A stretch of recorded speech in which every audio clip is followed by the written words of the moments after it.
He's off the canvas, the Aussie champ. He's done it again. Swayze. I'm sick of it. Every bloody year. Every year they come across the Tasman, the Australians. They walk onto our track, into our biggest races, and they take what's ours. Our cups. Enormous. Our trophies. Leap to fame. Our moments. Gus, it's Kingman. And we stand there, in our own backyard, watching them celebrate. Kiyang Zahara, she is the chosen one. This is Cambridge. This is our Night of Champions. And I'll be damned if we let them come over here and own it again. But the magic of Merlin, he's got the race by Grinch. This is the best we've got. The best of New Zealand standing up in our own colours. So forget the reputations. Because once that gate lets them go, then it's about fight. Who wants it more? Every metre of that straight. Make them earn every inch. And when they turn for home on Friday night, you give them nothing. Not this track. Not this moment. So tonight, let's make damn sure they know whose backyard this is.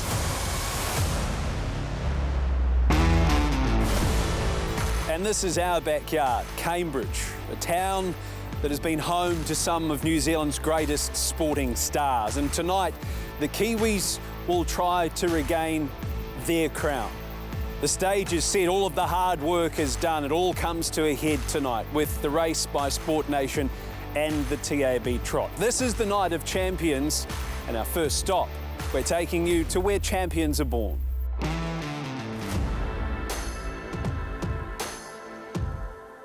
I'm here at Brecon Farms, where so many of the great stories in harness racing begin. Of course, I'm in the Waikato, the home of world-renowned breeding, and tonight, under the lights at Cambridge, a new piece of history will be written. They're all here. Lowry, Kiyang Zahara. Can the Kiwis repel their challenge? A new piece of history, absolutely. This night could be epic. Cambridge is buzzing. It's all the talk. Tonight's event, the Night of Champions, something that the township has really got behind in its relatively short 5-year history. In that time, the Australians, they have come across and they have dominated. I'm sure these locals would love to get behind their very own tonight, not only on the track, but off it as well. Here we are in front of the town hall, the heart and hub of the community. And the statue behind me, the mare and foal, symbolises just how important the equine industry is here to Cambridge. From humble beginnings, the foal here dreaming big, tonight under the lights is where it all happens for so many people. Cannot wait for the Night of Champions. From Brecon Farms to the streets of Cambridge, that is your team for tonight's Night of Champions here on trackside. All of the hard work is done. Time to sit back and enjoy. Cambridge is ready. Are you ready? Well, thanks to Woodland Stud, the crowd are beginning to file in to Cambridge Raceway ahead of another edition of the Night of Champions. After an epic scene set with Matt Cross and the team, we can link in with them live. Matt, Friday Night Lights at Cambridge on Night of Champions, not far from getting underway.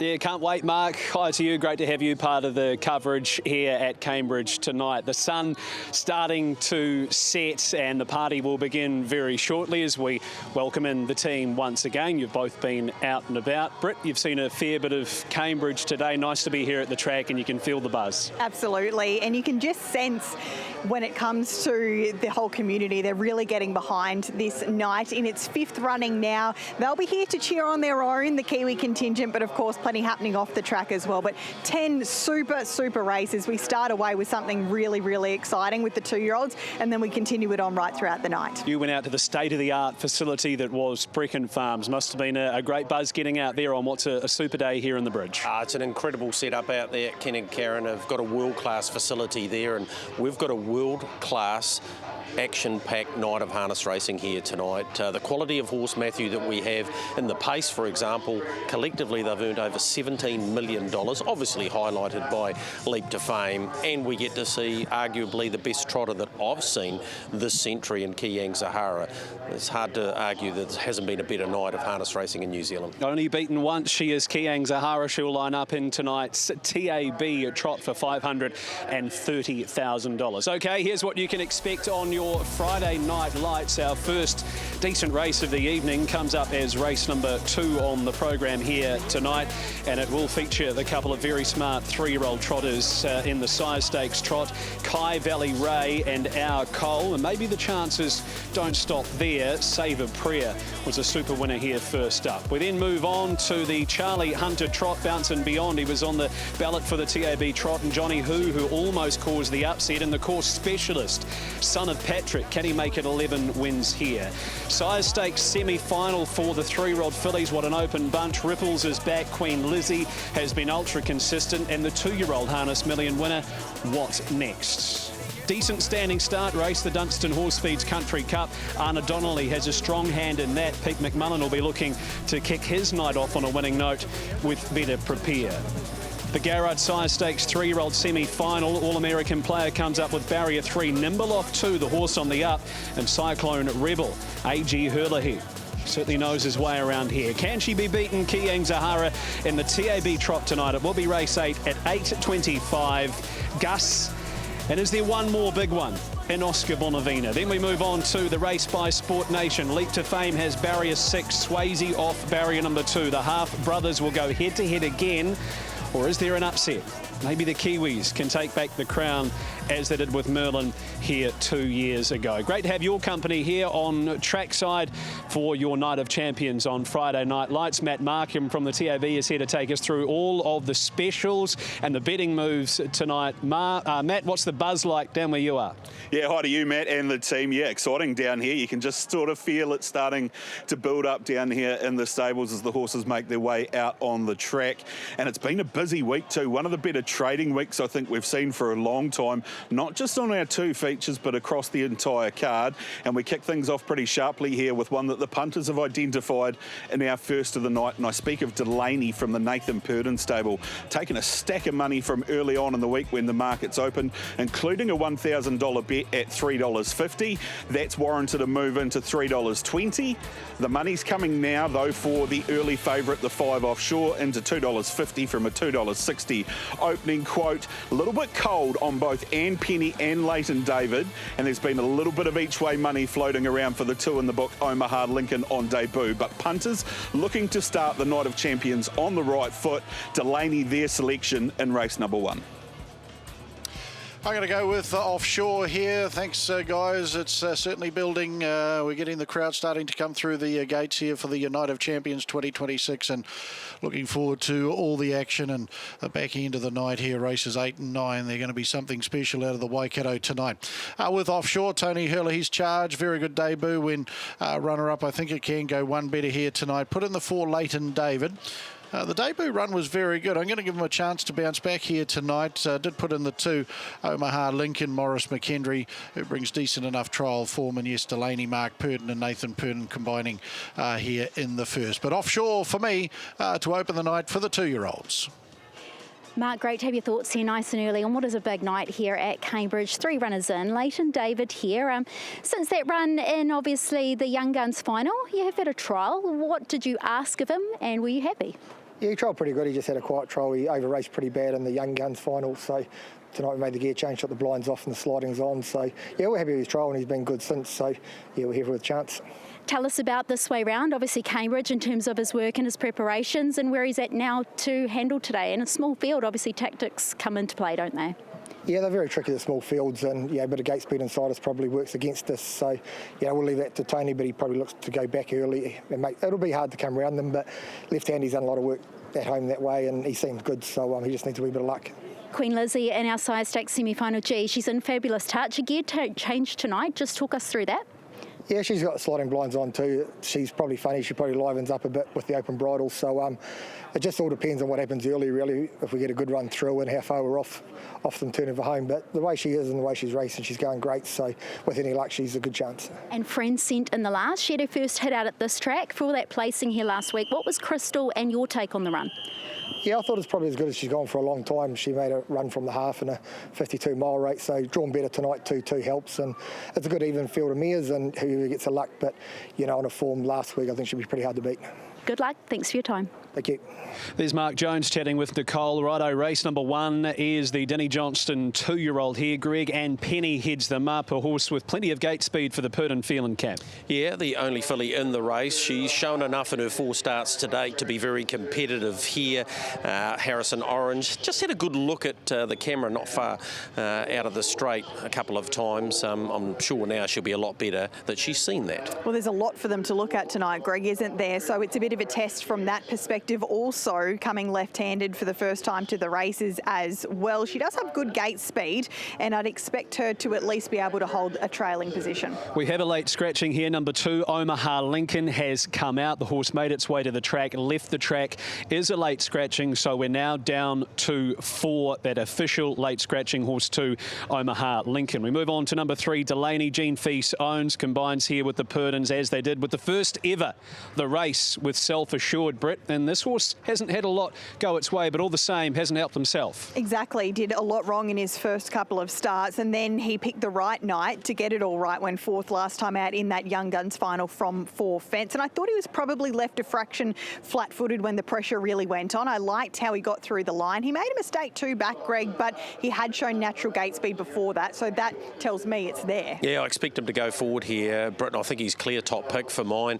A lot of support for him, plenty of breeding about him. First time here at Cambridge. Don't think that'll be a concern at all. I think he's the hardest horse to beat. Leighton David, we heard from Mark Jones, but a decent betting drift here, Greg, 280 out to 4. Yeah, I haven't been taken by this horse's latest couple of runs. Has been back to the trials, which will certainly fit him for this, and did trial nicely. He just got a little too keen with the blinds going on last time out, so meeting in the middle with the sliding blinds here, has been back to the trials, and I didn't mind how he got to the line when driven for 1 run at them, which I'd assume he's probably likely to be driven like tonight. Just seeing Offshore go past us, he is a beauty. He sure is. I just had written down quite an impressive big horse, and that's from only seeing him on sort of the video replays. He's a big boy, isn't he? And he looks like a pretty natural type as well. Sliding blinds go on tonight. It's hard to gauge, Greg, really his first up start, because it was in really ordinary conditions, a walk-up start as well, so completely different here. Yeah, absolutely it is, and he was spruiked heavily going into that, had trialled nicely.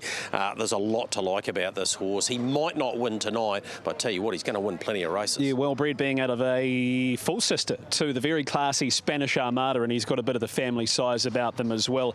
A $45,000 purchase. Okay, Greg, we're down to 4. Should get the first 4 then, Matthew. With a bit of luck. 3, 5, 4 and 1 for me. 3, 1, 4 and 5 for me, Matt. Pretty keen on Delaney's chances. I think that he's a likely leader here, and as long as he deals with everything that he has to look at tonight, that could well be the spot to be. Matt Markham, the 2 comes out. What change have we seen? Yeah, 3 cent and 4 cent deductions respectively with the scratching of Omaha Lincoln, Matt, so not a huge change to the market. We did just dial Offshore in a couple of clicks to the $2.30 quote. What I can say is the money is still coming for Delaney into $2.90 now. There's a big chance these 2 favourites will start a lot closer in the market. And Matt, they are still dead cold on both Leighton David and M. Penny in the first. Okay, tab.co.nz, you will find all of those extra markets for tonight's meeting, including that market that I begged for on the box seat on Tuesday, the Kiang Zahara out market. They're about to score up here for the first on the program. Your favourite is Offshore, the 5, $2.60 into $2.30. Aaron White, as we come upstairs to you, should be a pretty easy way for you to kick the night off. Just the 4 heading around. Yeah, just the 4 going here, so just note we come back to just the win pool only here as well, with the 5 coming down to the 4, so the win pool with the Quinella Exacta trifecta first 4 double and triple markets in operation here. Runners start to brush up for the first. The Kieran Ayuketsu, Denny Johnston 2-year-old, with the late defection of Omaha Lincoln number 2. 2026 Night of Champions out of the Waikato here at Cambridge Raceway.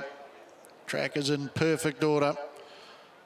Luke Barber and his team have had this track working in nicely for the last couple of weeks, and an absolute beautiful surface to play on tonight. All the key players have congregated in the Waikato to create us more great harness racing memories, and the 2-year-olds will get us underway for the Night of Champions. Green lights up and they're off, and Delaney has made a nice beginning. Mark Purden, and up on the outside coming forward is Offshore as they get down, and that lead time won't show on the board for us, and Offshore, the race favourite, will lead second favourite Delaney.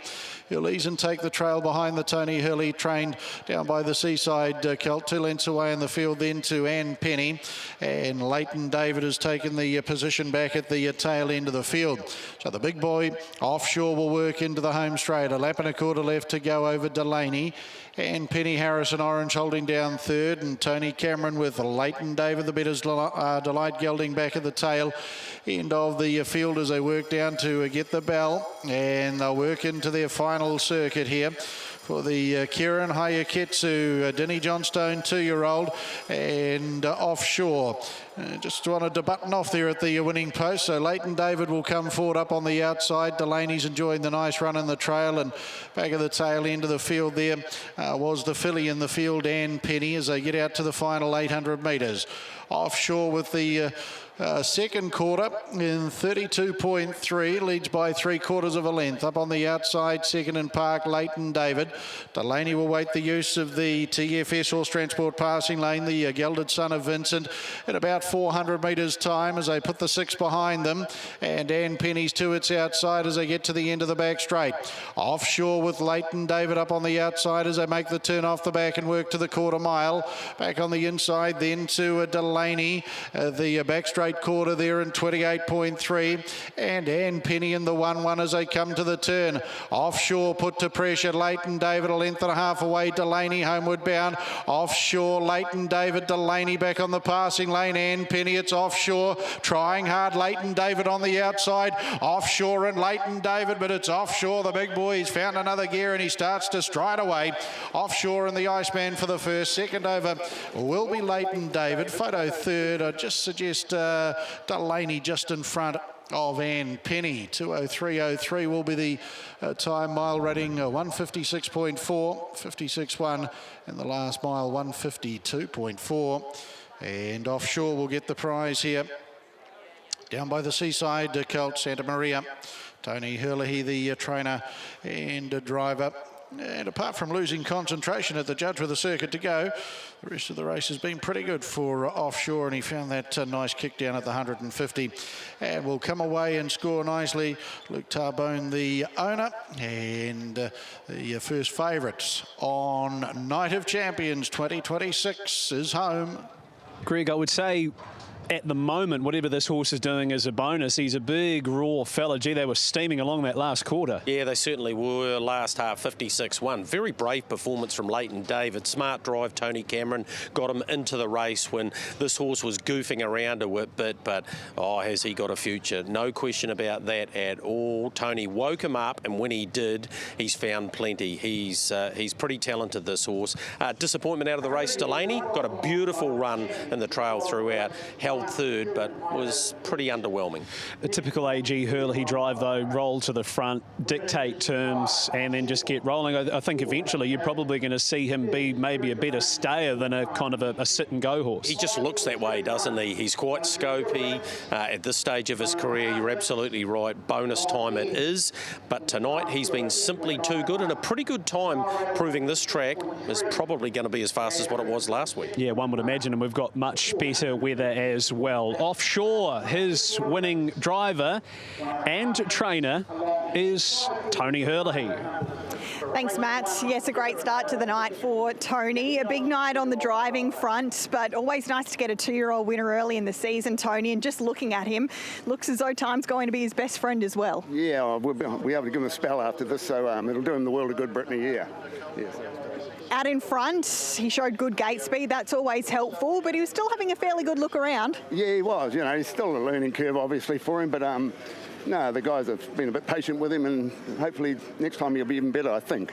Our Cole goes around in the neck. She's a pretty exciting filly herself. She is, you know. She should hopefully go a good race as well. What about better knuckle up in the big one? A nicer draw would have been great, but all the same, great to be involved in a race like this. Yeah, just one of those ones instead of 11 would have been better. But yeah, no, he's a lovely horse, and yeah, it's a great fielder, isn't it, Brittany? Sure is. Good luck for tonight. Yeah, cheers, thanks. Straight ahead on the path. Swayze now driven up, Don't Stop Dreaming travels beautifully right in behind. Then came Merlin, third quarter was 26.7. Swayze, the gloves are off. Next is Don't Stop Dreaming. Merlin now into the clear. Better Eclipse is running on wider. Swayze, he's a neck in front, but little Don't Stop Dreaming is going to him. Don't Stop Dreaming, the inside, put his nose in front. Swayze's trying to fight back. He's off the canvas, the Aussie champ. He's done it again. Swayze, enormous. We've just watched a story unfold right before our eyes. The adventures of Swayze. And this, the most thrilling chapter of them all. And Cameron Hart and Jason Grimson have pulled off the unthinkable. How does this feel, second time around? Unbelievable. You know, I couldn't believe we could win it last year, but to come back and go back to back, it's just unbelievable. Just love this horse. He always puts in for me, and you know, when Don't Stop Dreaming come at me, he just dug in and he was pulling away again on the line. He's just an incredible horse. How does that feel now that you got it right and he got it right? Yeah, there's no right or wrong in this game. That just goes to show, you know, you can win a Young Cup on Friday and come in, win a New Zealand Cup. I wasn't expecting anything, you know, with his trip and that, but Jason obviously knows what he's doing, and he just kept fighting on. He's just tough, just pure tough. A great story, and Brittany, a story that he was to be no part of 2 or 3 weeks before that. And even for this race, Matt, not quite to that extent, but there's a feeling of deja vu. He really wasn't even in contention for tonight's race by Sport Nation, but post the Miracle Mile and with the connection between Greg, Ronnie Dorr and Recaro Racing with Jason Grimson's stable now, he put his hand up and said he's ready to go, and now he comes up with the perfect barrier draw to do what he's done 3 times before, and that's beat his little brother. Yeah, he's an incredible horse, isn't he? And when he gets in front of Leap to Fame, that is when he's at his most potent. He's a remarkable horse. 2 New Zealand Cups, 2 Hunter Cups, Victoria Cup. Every time he lines up, he just tries to outmuscle and outstay his rivals. I'm not convinced the 2200 will be his friend tonight.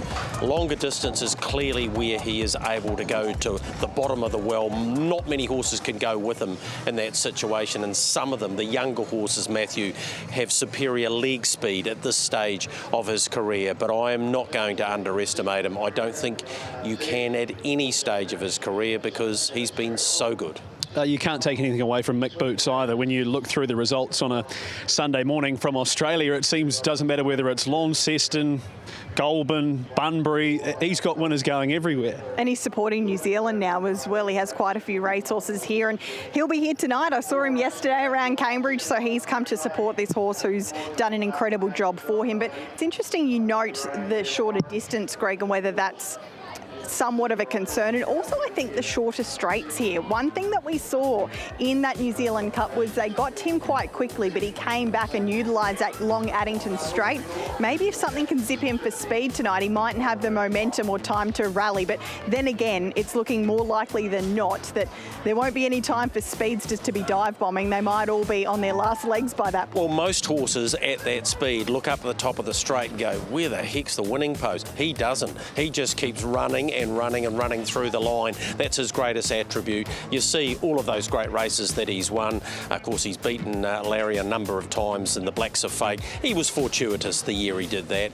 He obviously had a flat tyre, and I don't know what the result might have been had that not happened, but it's in the results, it's in the history of that race, and he's gone on and subsequently beating him a couple of times since then. He's a terrific horse, Matthew, and it's great to have him here in what is by far and away the deepest the race here at Cambridge, and now it's 5th edition. All right, the quaddie about to start here at Cambridge. Down to you, Matt Markham. Is there any punter confidence around Swayze? Are the bookies feeling as though that confidence is out there? Yeah, plenty of punter confidence around him tonight, Matt. As we suggested on the box seat on Tuesday night, he has been well backed throughout the course of the week. He's being backed as though he's a $2.50 hope, but we're keeping him at $4. We're happy to take the punters on, but just how long that will stay like that, I'm not quite sure. So it'll be interesting to see what unfolds in the next couple of hours. Talking about punters coming for a horse, how about Kai Valley Ray here? $2.90 into a $2.40 favourite. Over 50% of the hold on the race is around the Brent Lilly trained runner, fresh up from a spell. He's been incredibly well backed at the detriment of Our Cole.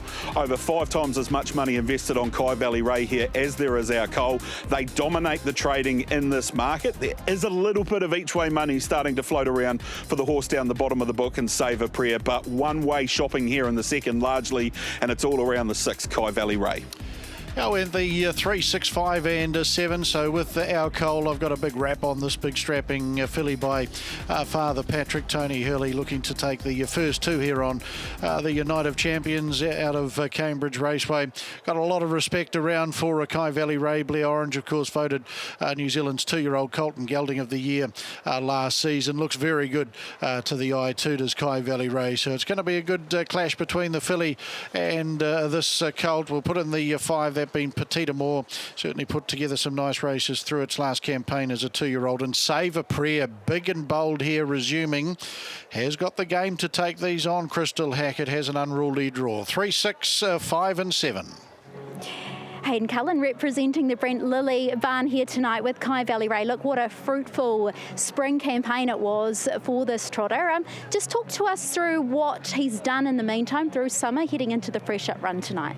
Yeah, look, he went out for a break after his last race, Cup week, and he had a good break and come back in fine order, and we just worked him up quietly. And he's had 2 trials in preparation to this, one down south and one here 2 weeks ago. So look, he seems good. There's probably further improvement in him after tonight, but you know, it's going to be a good starting point for him. But you should go a very honest race, I think. And you yourself drove him in that hit out as well. So obviously getting behind him, there's nothing like feeling yourself, is there? Like how they are.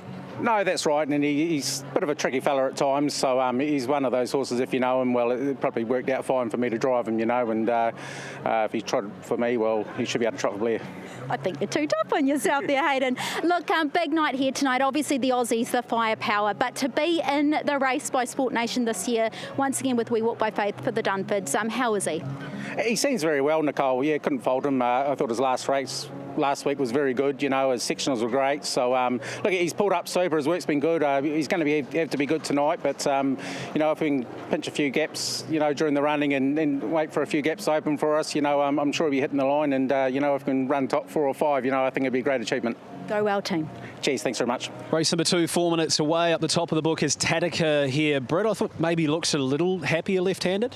Yeah, absolutely. She's clearly a filly with great size and scope. She's beautifully well bred. She has a lot going for her, but at the moment, Greg, she's giving away experience on her rival. She wears the 2 poles on the inside and the outside, so she's clearly still quite green. Yeah, brick and bred, of course, and a lot of talent, but what she's doing at the moment, she will definitely get better with her racing. I think there might be a couple better here, though.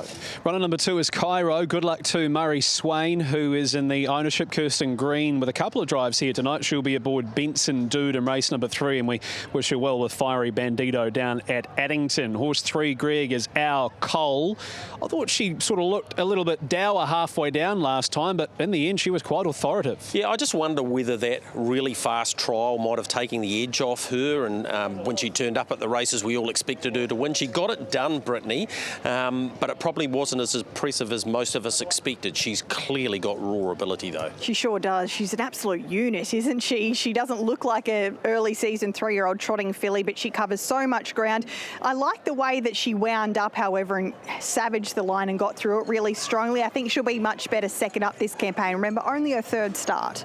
She's looking for 3 in a row. The 4 Aces. Horse number 4, the What the Hill Colt, is first up after 112 days. Couldn't quite go with Tadika in a most recent workout. Blinds come off after a pretty honest campaign last time in. Horse number 5 is Petite Amour. She was probably one of the better 2-year-old fillies, to be fair. She sure was, and she just kept getting better and better last season, and I've loved her 2 trials back, Greg. The most recent of them, 27.9 leader to winner, and she made up ground. I think what's in her favour, being from the South Island, is that she's done all of her racing left-handed. One thing we haven't seen a lot from her, though, is gate speed. Yeah, I'm with you around her trials. That trial behind Landman really impressed me. The gate speed might be the difference tonight, but man, she's got a great chance. When she ran second to Kai Valley Ray in that Sires Stakes final, I think her time was about 1.2 seconds faster than the record. So for her to go as close, a pretty good record. Well, he's had the ultimate gear change, Greg, Kai Valley Ray, and I reckon that'll help him. Yeah, I reckon it will too. And look how fit he looks, Brittany. I know he's been away from the racetrack since winning on show day, but I tell you what, he's rock hard fit for this. He's going to run a race tonight, and I think he can win it. Well, his first trial was 6 weeks ago, so he's clearly been close enough to the mark for quite some time.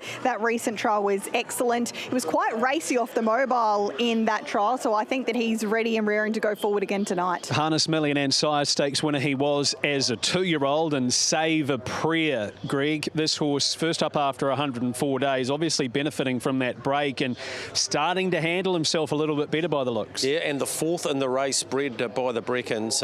Look, he has got an enormous amount of scope. He's got Derby written all over him. Good test for him tonight. It was a 2-year-old campaign of what-ifs, wasn't it? We knew that there was ability there, made that break in the Golden Gate. He'd had those workouts, but he had to negotiate a big full field last week, and he was really sharp as well in good time. Again, he'll be giving them a head start off the Unruly. Kai Valley Ray for you, is there much between him and our Cole? Not really. It simply came down to seeing gate speed and expecting him to land in front of the filly. 6, 3, 5 and 7 for me, Greg. Yeah, 6, 5, 3, 7 for me. I just like Petite Amour as a Quinella, a very good Quinella chance, but I do respect our Cole. Matt Markham, looks as though there's one coming in and one going out here. Yeah, fair to say we got this market wrong on opening, Matt. $2.15 now, Kai Valley Ray. $2.10 is a massive possibility before we get to race start time.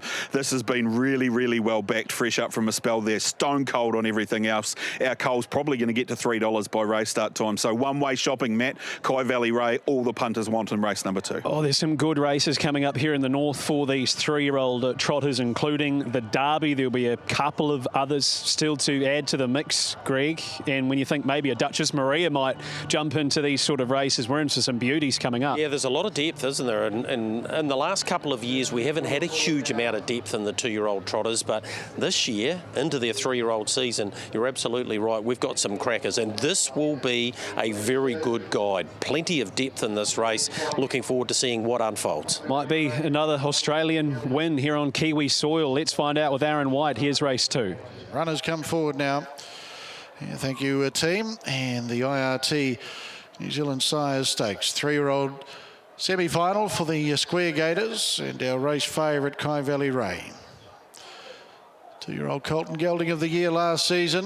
Looks big and bold for a big display first time out as a 3-year-old. Save a Prayer's got the Unruly. Down they come. 2 1/4. Set and ready. And the green light is up.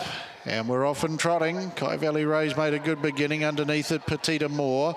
Then came Cairo on the inside of those. Will ease and take a position, and they're followed by the 4 races, Tadaka. Al Cole's given plenty of time to find her feet. Back second last for the Iceman Tony Hurley, looking for the first 2 on the Night of Champions tonight. And back of the tail is Save a Prayer, Crystal Hackett out to the 1800 they go. Petite Amour and John Dunn. Oh, Kai Valley Ray, the race favourites, galloped in the trail here for Blue Orange. So there's the first sensation of a Night of Champions night. Our favourite in the semi-final for the New Zealand Sires Stakes Trotters has galloped, and I would just about say he's out of the contest. He's now tailed off by 15 lengths with a lead-up time here in 43.5. And the big filly, Al Cole, having a go at Petite Amour, but the What the Hill filly will retain the lead here as Al Cole will drop and get the trail, and they're followed by Cairo third. Looking to move forward now with Save a Prayer to the park position, and they're followed by the 4 races, about to ease away from the peaks here for James Stormont, and they're followed by Tadaka and Kai Valley Ray. Well, he's rolled into a gallop again. The race favourite will take no further part. 29-1 was the opening quarter. So it is Petite Amour from Al Cole in the trail, and Save a Prayer up on the outside. Tadaka's gone for a gallop out the back as well. Cairo 3 back on the inside here, the maiden for Kirsten Green, and to its outside then to the 4 races. 20 lengths away to Tatica, and further back is Kai Valley Ray. IRT New Zealand Sires Stakes 3-year-old semi-final mobile trot, and it's Petita Moore. John Dunn wanted the lead and control it from there, and that's what he's done in the second quarter in 30.7, leads by a length. Save a Prayer's up on the outside. Al Cole had an attack for the lead through the back straight first occasion. She's now got the lead. The leaders back here as they work down to the 600 metres. They're followed then by 4 races in the 1-1, and back on the inside Cairo as they get to the end of the back straight. Petita Moore leads from Al Cole. Up on the outside Save a Prayer. Save a Prayer's rolled into a gallop there. Cairo back on the inside, and then the 4 races, 29 seconds down the back. Petita Moore eases away by a length and a half. Al Cole is giving chase, 2 lengths away then to the 4 races. They get to the top of the home straight here. Petita Moore, the What the Hill filly. Al Cole, the Father Patrick filly, is a length and a half away. Petita Moore in front. Al Cole gets those big legs moving now. Petita Moore, Al Cole is starting to zoom up the passing lane. The TFS Horse Transport passing lane, that is an Al Cole. She remains unbeaten, and she smashes the New Zealand record tonight. Second over here will be Petita Moore. They were followed in by the 4 races. Then came Cairo. Further back in the field, Kai Valley Ray got things wrong at the turn into the back straight. Further back in the field to Save a Prayer went for a late gallop, and going for a gallop at about the 1100 metres was Tatica.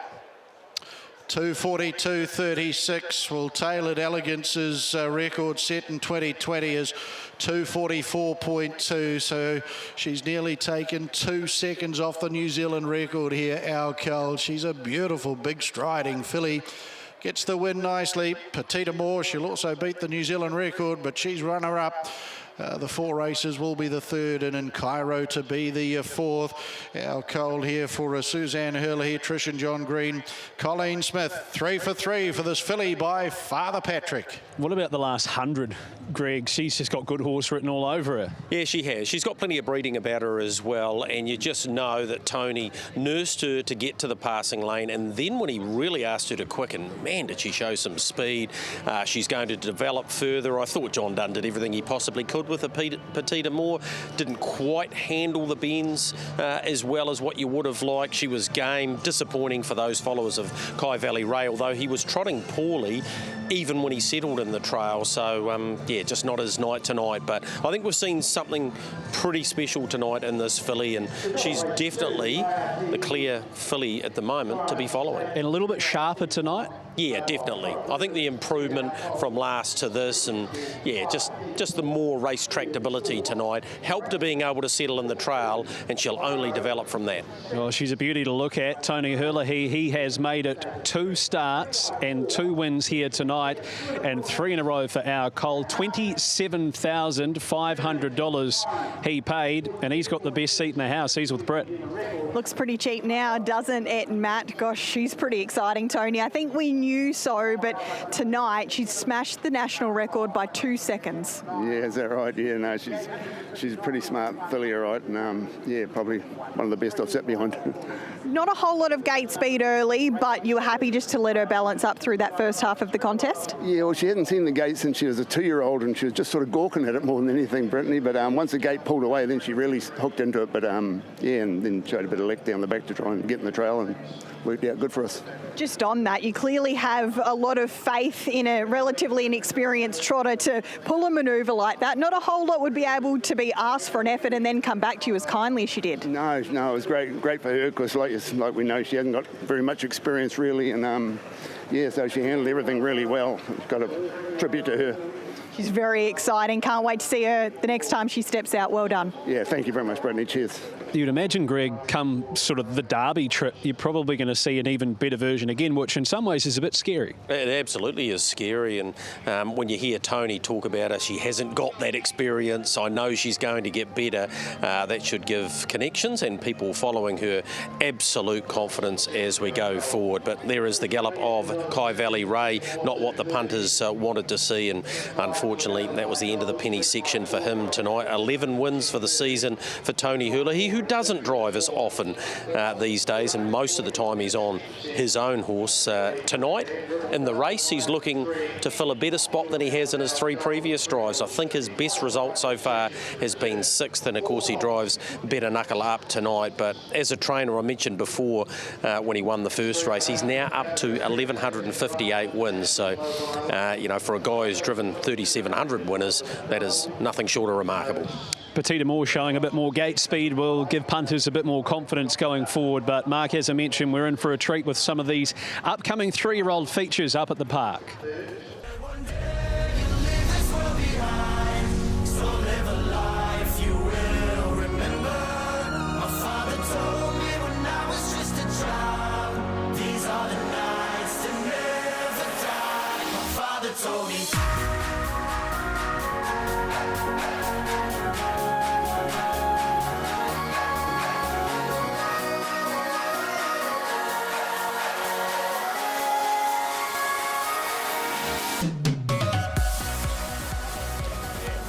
Two races down here at Cambridge on your Night of Champions. We're up to race number 3, the Holmes & Co. Trans-Tasman Drivers Invitational over 2,200. We have some drivers from the north, we have them from the south, and we have them from across the Tasman as well. As we start to tick through the card here at the Cambridge Raceway, we are going to get straight down to Matt Markham. Matt, the all-important F&L boost. What have you got for punters tonight? Yeah, it's always a special part of Friday Night Lights, isn't it? The F&L boost, and just one of a number of incentives for punters to get involved tonight here on the Night of Champions. We're going to go to Addington though.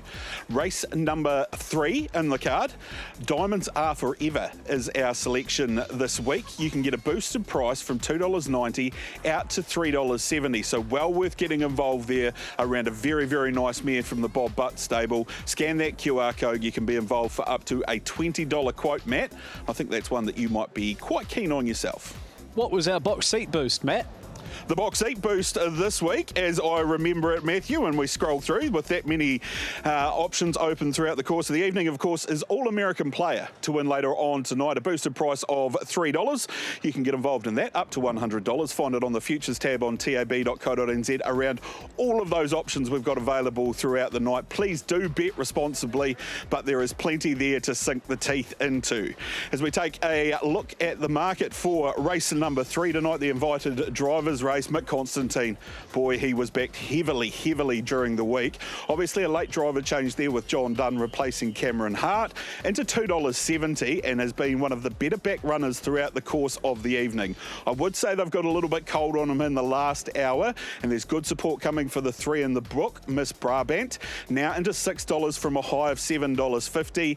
Candy Cane down near the bottom of the market has been pretty well supported as well, but it's Mick Constantine, the one the punters want in race number 3.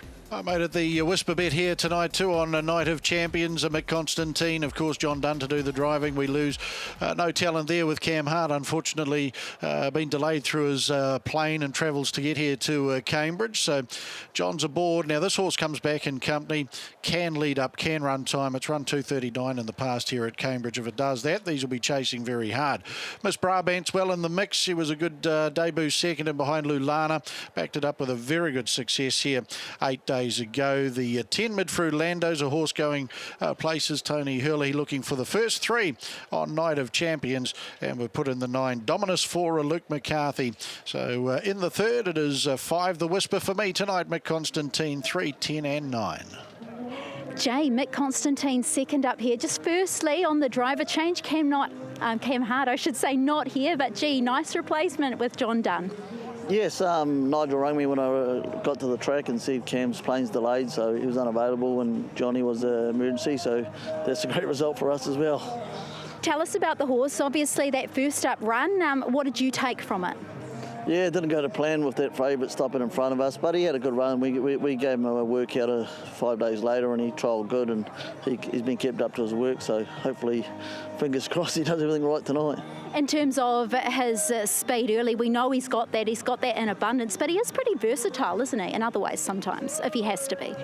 Yeah, he can take a sit. He is better rolling, and today's race is suited for him to roll. So hopefully Johnny just lets him go and he can do his thing. And we know he can do it here. Good luck. Cheers, thanks very much. Are you thinking here, Britt, that John Dunn just feeds him a bit of track? I think he might suit him quite okay. He's a big horse with a big motor, Greg, and we've watched him really progress.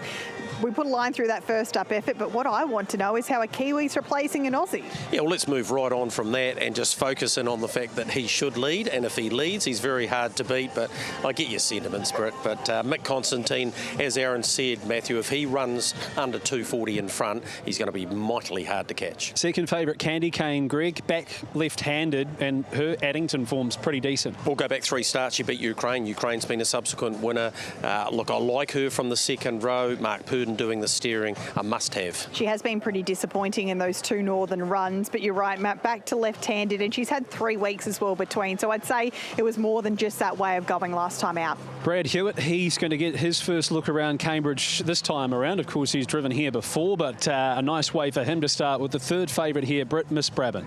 Second on debut behind Lulana. That form's been franked, and then last time out was a little too good. The only query I have, Greg, is that a 30.6 last quarter there, so maybe it flattered her a little bit coming from back off the pace. She's obviously got immense ability, Matthew. Took a long time to get to the races, got plenty of breeding about her.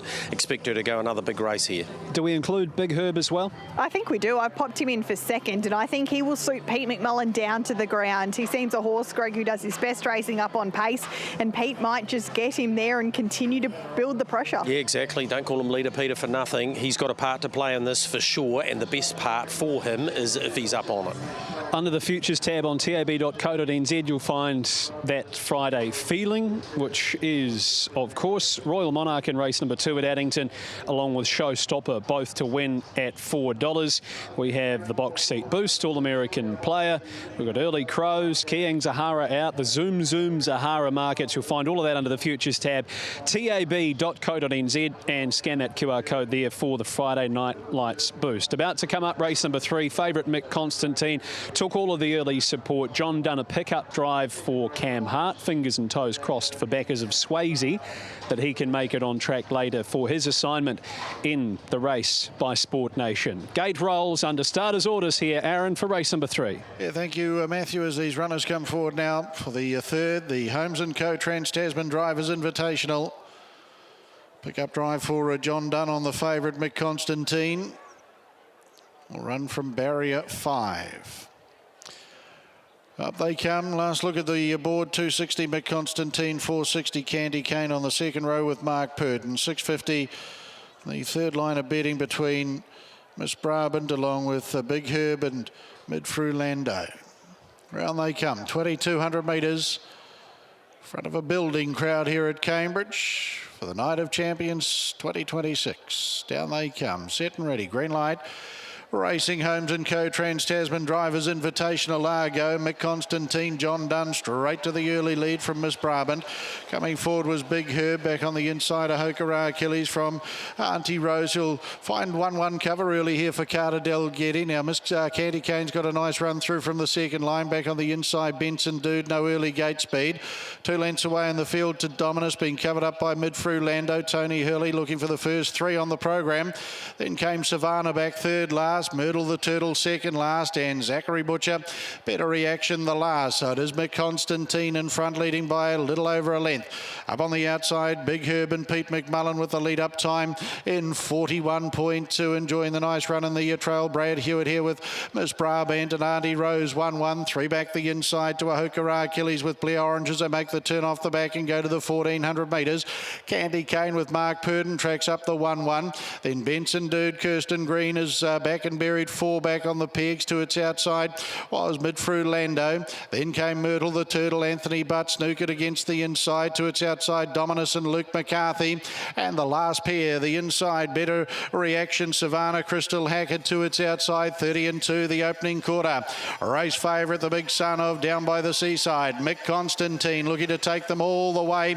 Heads on to the homeward lap, leading a little over a length. Up on the outside to Big Herb. Miss Brabant's enjoying the perfect run in the box seat, and 1-1 Auntie Rose around a Hokara Achilles. There followed by Candy Kane. Back on the inside to Benson Doodle, a length away to Midfru Lando. The speed is good, and the second quarter's been posted in 29.3. Further back in the field then to Myrtle the Turtle. There followed then by Dominus. Better Reaction, and looking to make ground from the tail now will be Savannah, but a good 15 off the lead. 600 left to go.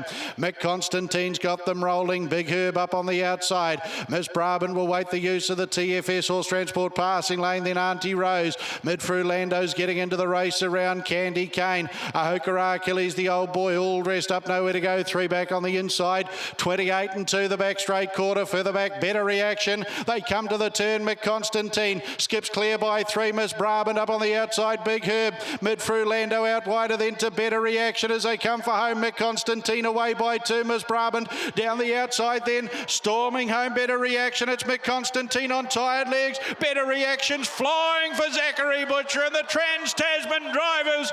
Race goes to Zachary and Better Reaction. Hokara Achilles for second. Mick Constantine third. Then Midfru Lando. Myrtle the Turtle. Benson Dude back on the inside. Miss Brabant. Big Herb. Auntie Rose back in the field. Candy Kane, Savannah, and Dominus will be the last. Floods home down the outside. Better Reaction. The time was quick. I've dipped under the 240 to 39.45, 30.6 on the way home, 58.8 the last half, and this horse has come from a long way back. Better Reaction. Les White, the owner and trainer here at the Raceway, the Auckland Reactor gelding, and Zachary Butcher. Oh, he loves a big night at Cambridge Raceway, does one. Zachary Butcher gets the prize. The old boy, Ahokara Achilles, has snuck up on the passing lane to beat out Mick Constantine for a second. And Midfru Lando will make up the first 4, but it is Zed Butcher. Better Reaction for the Holmes & Co. Trans-Tasman Drivers Invitational.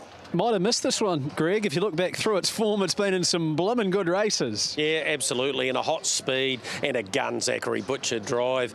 John Dunn did everything he possibly could with Mick Constantine, the old bloke who actually won on this night in the invitation race last year. Ahoka Achilles dashes into second. Blair Orange and Mick Constantine battling on ahead of Midfru Lando. But Les White, of course, father of Maddie, lovely bloke, got this horse and instantly had a win at Alexandra Park at long odds, and he's got another long odds winner on the Night of Champions. Came home nicely behind Iron Mike Tyson here last start when they were running some pretty quick fractions up front. 2 starts ago, second behind Cyclone Rebel. That form certainly stacking up for him come that size stakes semi later. And 3 starts back was third in behind Electo. Well, Britt, he's got his eye in Zachary Butcher. He sure does, Matt, and it's going to be a huge night for Zachary. There's no doubting that, with some super drives still to come, including in our 2 feature races, the TAB Trot and the race, a contest that he knows a little about. That's a nice little nerve settler. Yeah, it certainly was, Britta. Actually, Mr. Blair Orange said to me after the line, "You're feeling it, son," so hopefully we can carry this form on for the rest of the night. This horse has done a great job for his connections. He had a little bit of work to do. Yeah, in all fairness, I looked at it in the work, I thought that was a good drive to pick up, and TAB put him out at 51s. You know, he'd been going some super races, and it looked to feel that, you know, they were going to go hard and he might be able to roll over the top, which is how it happened. So credit to the men out there, Mr. Les White and Matty White. They got him spot on today, and I was just lucky to get the drive. Big night for you, but just quickly on Merlin in the race by Sport Nation. Everyone's asking the question, forward or back. Have you decided yet, or are you keeping it still with a couple of hours to decide? What time's that race, Brett? About 9 o'clock, I think. They'll find out at 9. Good luck tonight. Thanks, Brett. Cheers, mate. Giving nothing away, is it? Fantastic. That's Zachary to a T, and he's keeping his cards close to his chest, and that was just another great example of his ability in the sulky. Particularly, he drives great Alexandra Park, but he is now the king of Cambridge. I don't think there's any doubt about that at all. That's win number 18, Matthew. He's had less than 90 drives this season. That's an impressive strike rate by anyone's measure. Thanks for that, Mark. Charlie Hunter Trotters Cup coming up here at Cambridge. We're up to the 4th race on the program. Isn't that a great sight here for Night of Champions as the sun just about completely sets 3 races down, and it's been a pretty good show thus far. Race number 4, we will see Bouncin' Beyond, who was the emergency and the sole emergency for tonight's TAB Trot, as well as Johnny who almost provided the upset, Matt Markham, last time here behind Gus. Yeah, he's taken a little bit of money too, Johnny despite the 35-metre handicap. He's $6.50 into $6, and there's still money floating around for him too. There's a little bit of a familiar feel to the way the majority of this market's unfolded though, and it's all about the Diamond Racing team. They've got 3 runners in this race, and each and every one of them's taken support. Very Majestic, $16 into $14. Stablemate, then Braveheart Highlanders, $7 into $6. And Bouncin' Beyond's been one of the better back runners throughout the entire trading, $4.50 into $4, and continues to take money too. Had been a little bit of money floating around for one more moment, but it seems to have dried up. So a Diamond Racing affair here in one of the more even races of the night, race number 4. I've gone 8, 12, 5 and 10 with the 8, one more moment. Thought it had the race won here when it galloped on the home turn for Zachary. Zachary now looking for a race-to-race winning double after taking the Trans-Tasman pace there, the driver's pace. So going to go with her, stick with her. She's a past Group 1 winner. Put in the 12, Johnny that was a big run. Gus, of course, a huge run to run him down in last week's mile. We'll put in the 5, It Muscle Be Love, and the 10, Bouncin' Beyond. A shout out to Susan Branch, the trainer of Romeo Foxtrot. Susan had a medical event a couple of days ago, so we certainly wish her a speedy recovery. 8, 12, 5 and 10 for me to open a treble. Aaron, you could tip us one more moment for the rest of her career, and your ROI, return on investment, will still be up after tipping her at 40 to 1 that night to win the Group 1. Up the top of the book here is Boss Joe, the Sebastian K mare. Pete McMullen, he's got a busy night, Britt, and he's got the task of getting this one away from barrier 1. I think that he's, well, prior to tonight, was 3 from 3 at Cambridge Raceway after last week. Copped a check last time out, did Boss Joe Greg, but she's a little up in grade as well. Yeah, she is. If you go back in her previous forms, it was behind the likes of Crazy and Tinkerbell. Needs to step. Pete can certainly do that. Down to runner number 3, Westar Millie. Pops up sometimes, this horse, Greg, and being off the front, as we know, huge advantage. Yeah, got a really good record here at Cambridge as well. Went to the Ruakaka meeting earlier in the week and actually went a pretty good race behind Kaipaki Jack. She did. She isn't generally a quick beginner, however, so not sure how much advantage she can take of the front tape. Horses for courses, Brett. 19 starts, 10 wins here on the track, son of Patrick. It's quite a phenomenal record, isn't it? He clearly enjoys a left-handed way of going. 4th last week behind Saver Prayer. Out of Kylie Ray, who was a winner of a Jules on this very track. Has to be accorded a good chance off the front with DJ Butcher. Family's had a pretty good week, haven't they? Very good week. The Gus family, so hopefully that points towards him having a good night. It Muscle Be Love, Greg, a horse that's well and truly got its confidence up. Yeah, she's won 2 of her last 4 and is very, very capable again here at Cambridge. Big chance. She won the comparable race to this last week, however she was off the front on that occasion, moves back to 10 here.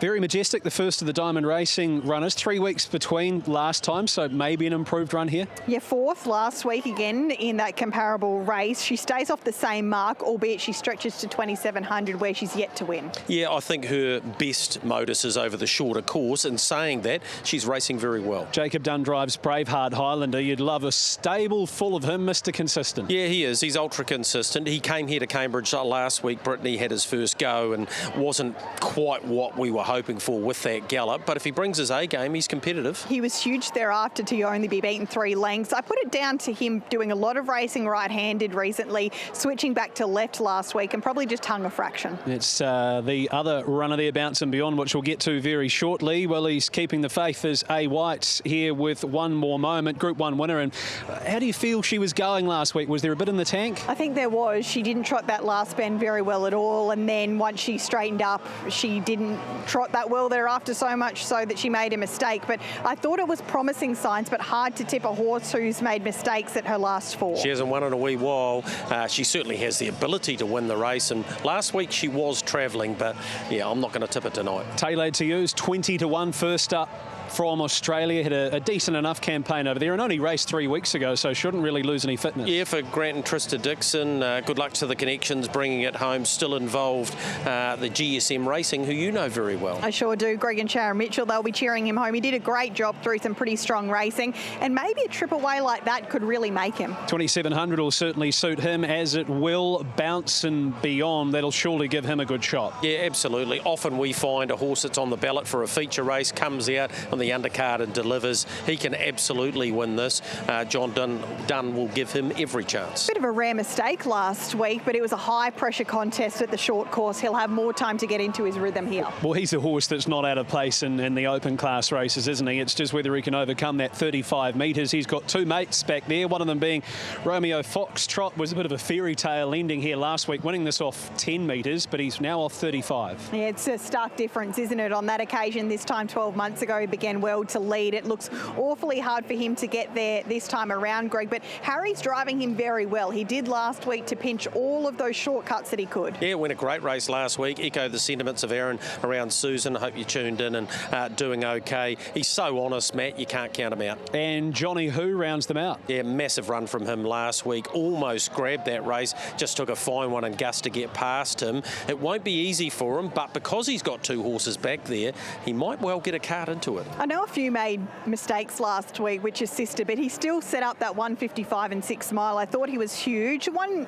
query is that he's probably not the quickest beginner off the tape, so 35 could turn into 40 pretty quickly. You Bounce and Beyond on top? I'm not. I'm with his stablemate on top. I think if Braveheart Highlander can pick the start right, he may just be able to put a bit of a gap between him and his stablemate and might run a bit more of a cheeky race at a bigger price, clearly including Bounce and Beyond for second, the 12, Johnny Who, and the 5. It Must All Be Love. There was no fluke about last start. 10, 7, 4 and 12 for me, Matthew. Down to you, Nicole. Who have you got? I've got Reece Fensom. Reece, Brittany's just opted for Braveheart Highlander here on top of Bounce and Beyond, so we've got to get the final word from you on your three runners coming into this race. Yeah, well, I hope she's right, and I hope they run the Cornella. So, yeah. No, look, very majestic, probably a little bit tough for her. It's a bit stronger field than last week, and she didn't trot that good last week, so she should be better this week, but it'll be hard. Braveheart Highlander was super last week. Hopefully he should win it, but Bounce and Beyond is the class horse of the three. So, and Johnny's up, so it's going to be hard. Hard to split those two. All right, well, good luck. Thank you. It's TAB market update ahead of race number 4, and the money continues to come here for Bounce and Beyond. Was $4 when we first talked, now $3.70, threatening to get closer to $3.50 by race start time. The other one that we've seen a significant move for has been One More Moment. Got out as far as $11. Couple of interested punters into $8 and continuing to shorten late in the piece here, Matt Cross. So the other two, they're playing around, pretty cold on everything else late in trading here. Greg, the great man Charlie Hunter, he's about, 4.5 metres away. Yes, he is, Hunter. What a remarkable horseman he's been for probably 70 years. The first trainer to train an Inter-Dominion trotting and pacing winner in the same series, Young Quinn and Castleton's Pride, both driven by John Langdon, after Charlie on the second night was involved in a bad smash. But he's just a terrific bloke, hugely into the administration of the game, loves the sport. Magic that we have a race that's named after him, and there he is, Charlie and Annette, a big part of this region and this club, and he deserves to have a race in his honour, and he's got a pretty decent race tonight. Yep, very well said. Here's Aaron to describe the Charlie Hunter Trotters Cup.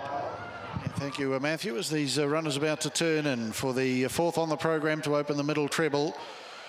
Boss Joe Westar Millie, son of Patrick off the front tape, 10 metres. It Must All Be Love, Very Majestic, Braveheart Highlander. 20 metres, One More Moment, Tailad to use back from Australia, and 35 metres behind were Bounce and Beyond, Romeo Foxtrot, Johnny Who is the barrier strands release, and they're underway in the Charlie Hunter, and coming away in a wee bit of a bobble there was Westar Millie. Did settle down pretty quickly, however. It Must All Be Love's come through from the 10 metre mark to be the early lead as they get to the end of the back straight from up on the outside, son of Patrick. then Very Majestic, Braveheart Highlander, 2 lengths away to Boss Joe, to its outside then to One More Moment. They're followed by Romeo Foxtrot, to its outside then to West Star Millie. There's 2 lengths away in the field to Taylad to Use, 3 to 4 lengths Bounce and Beyond, and a similar margin back. Johnny Who is up ahead. Boss Joe's gone for a gallop as they trot through the lane the first occasion here in the Charlie Hunter Trotters Cup. And the lead, well, going off stride was Son of Patrick there outside the speedsters, so it is in front. Heading out of the home straight at Muscle Be Love and Crystal Hackett. In the trail is Very Majestic, and 3 back Braveheart Highlander. One More Moment, Zachary Butcher 4th on the pegs, and they're followed then by West Star Millie.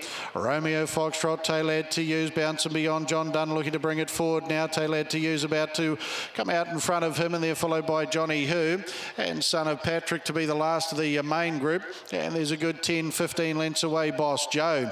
Through the back they run at Muscle Be Love, looking to remain unbeaten since the stable swap, and goes down to the 1600 metres and lead up time 1:26.5. Very Majestic, Peter Ferguson, lovely run on the trail, and then Braveheart Highlander moving up on the outside to One More Moment. Into the 1-1 goes Romeo Foxtrot for Harrison Orange. Back on the inside then to West Star Millie, that being in the hands tonight of Salish Abernathy, followed then by Taylad to Use, Todd McFarlane midfield. Back on the inside Son of Patrick, then Bounce and Beyond looking to come forward now, out 3 wide as they turn into the home straight, and back of the tail end of the main group here Johnny Who and Andre Potama. Well out the back is Boss Joe. The opening quarter 30.5, down they come. Judge Bell, 1 to go, and One More Moment like she did 8 days ago. She'll find the top. Can she trot all the way this time, the former Group 1 winner? Zachary's got her in front and leading by a length and a half. From in the trail at Muscle Be Love, Romeo Foxtrot 3rd and Park, then Very Majestic. Braveheart Highlanders come away from the pegs for Jacob Dunn to find the 1-1, then West Star Millie. Taylad to Use further back in the field then to Son of Patrick. They're followed then by Johnny Who, and Bounce and Beyond is now back at the tail end of the field and a good 9 lengths off the lead. The second quarter and 29.7 in the Charlie Hunter Trot as they get down to the final 600 metres. One More Moment, Romeo Foxtrot back on the inside at Muscle Be Love. They're followed then by Braveheart Highlander. He's doing everything right tonight, about to be drawn out of the 1-1. Here he comes now for Jacob. They're followed then by Very Majestic, got away from the pegs as One More Moment went for a gallop at the 400, 29 and 9 the back straight quarter. Circumnavigating runners is Johnny Who, and up there too is West Star Millie as they come for home. Braveheart Highlanders taken over. It Muscle Be Love back on the inside. West Star Millie down the outside. Johnny Who, 150 left to go. Braveheart Highlander. It Muscle Be Love's diving on the TFS Horse Transport passing lane. Braveheart Highlander. It Muscle Be Love's coming strongly. It Muscle Be Love to Braveheart Highlander. They drive for the prize. It Muscle Be Love. Well, it Muscle Be, because it has been 2 starts out of the Wallace Hackett team for 2 wins. Braveheart Highlander goes down a narrow margin. They were followed then by Johnny Who, West Star Millie back on the inside. Very Majestic, Son of Patrick. Romeo Foxtrot back in the field. One More Moment's blowing it with a late gallop again. Taylad to Use, Bounce and Beyond, never really a factor in the race. And Boss Joe for the Charlie Hunter Trotters Cup over the 2,700 metres. And at Muscle Be Love will get the short margin victory here. Michelle Wallace and Bernie Hackett, Crystal Hackett for the Richardsons. Haslers, Leander King, Wade Hoyes, Clark Holland said, and Collett Partnership. And at Muscle Be Love, 2 starts now out of the new stable at Waiuku for 2 wins. It's now 6 from 27. Dashes through on the inside. Crystal Hackett, Braveheart Highlander tries very hard in defeat. And who holds 3rd? West Star Millie, it will be the 3, just over the 12. And that being a Johnny Who, 5, 7, 3 and 12 in the 4th. And it just goes to show early advantage, handicap advantage, just made it impossible for those out the back, Greg. Yeah, did a terrific job, beautifully handled by Crystal Hackett. She has a big drive tonight in the TAB Trot, of course, with Belnige going for home. Young Jacob Dunn, Braveheart Highlander, looked all over the winner, just couldn't sustain that long sprint from about the 500 metre mark. And yep, for followers of One More Moment, they'll have to wait for another day. Bounce and Beyond went to go when One More Moment went to the lead and really put the pressure on. John Dunn had to duck back in and he was out of play from there. Britt, the Wallace-Hackett combination in a good place ahead of Belnige later on. Sure are. A great start to the night, that's for sure and certain. Matt, what a lovely addition to the stable she has been. Crystal, a model of consistency, and when you begin like that, you're going to win a few races. Yeah, 100%. Her manners are her best aspect. I didn't expect to be ducking into the lead that early in the race. It was for sure. It just worked out perfectly for her, and yeah, we took a trail mid-race, and that probably just allowed her enough in the tank to get up the lane late. There was a fair bit happening. You mentioned her manners. She had to be on her best behaviour, ducking and diving through a few pretty precarious gaps. Yeah, 100%. But she's been around long enough. She knows what she's doing, and I just had to sit there and try steer her in the right spot. How are you feeling? A big occasion for you tonight. You know Cambridge very well, but there's something a little bit different about nights like tonight, and you've got a great opportunity with a great barrier draw. Yeah, 100%. Happy with the barrier draw. We couldn't have asked for a better one, and I think Bow's going to be close enough to her best, and it's probably not going to be good enough for those Aussies, but we're going to give it a decent crack anyway. You've got to be in it to win it. Good luck. Exactly. Thank you very much. There's Crystal Hackett, winning driver aboard at Musselby. Love has now won 6 of 27 and might not be finished just yet. Decent run behind from Braveheart Highlander. Got off the fence at a vital time, Greg. Came around 3 wide. Got a little bit unbalanced, just beaten for that late speed. Yeah, terrific run from it, but yep, just another example of Michelle Wallace, Bernie Hackett, and their daughter, of course, Crystal. They have an incredible strike rate here in the north, predominantly trotters, as we know.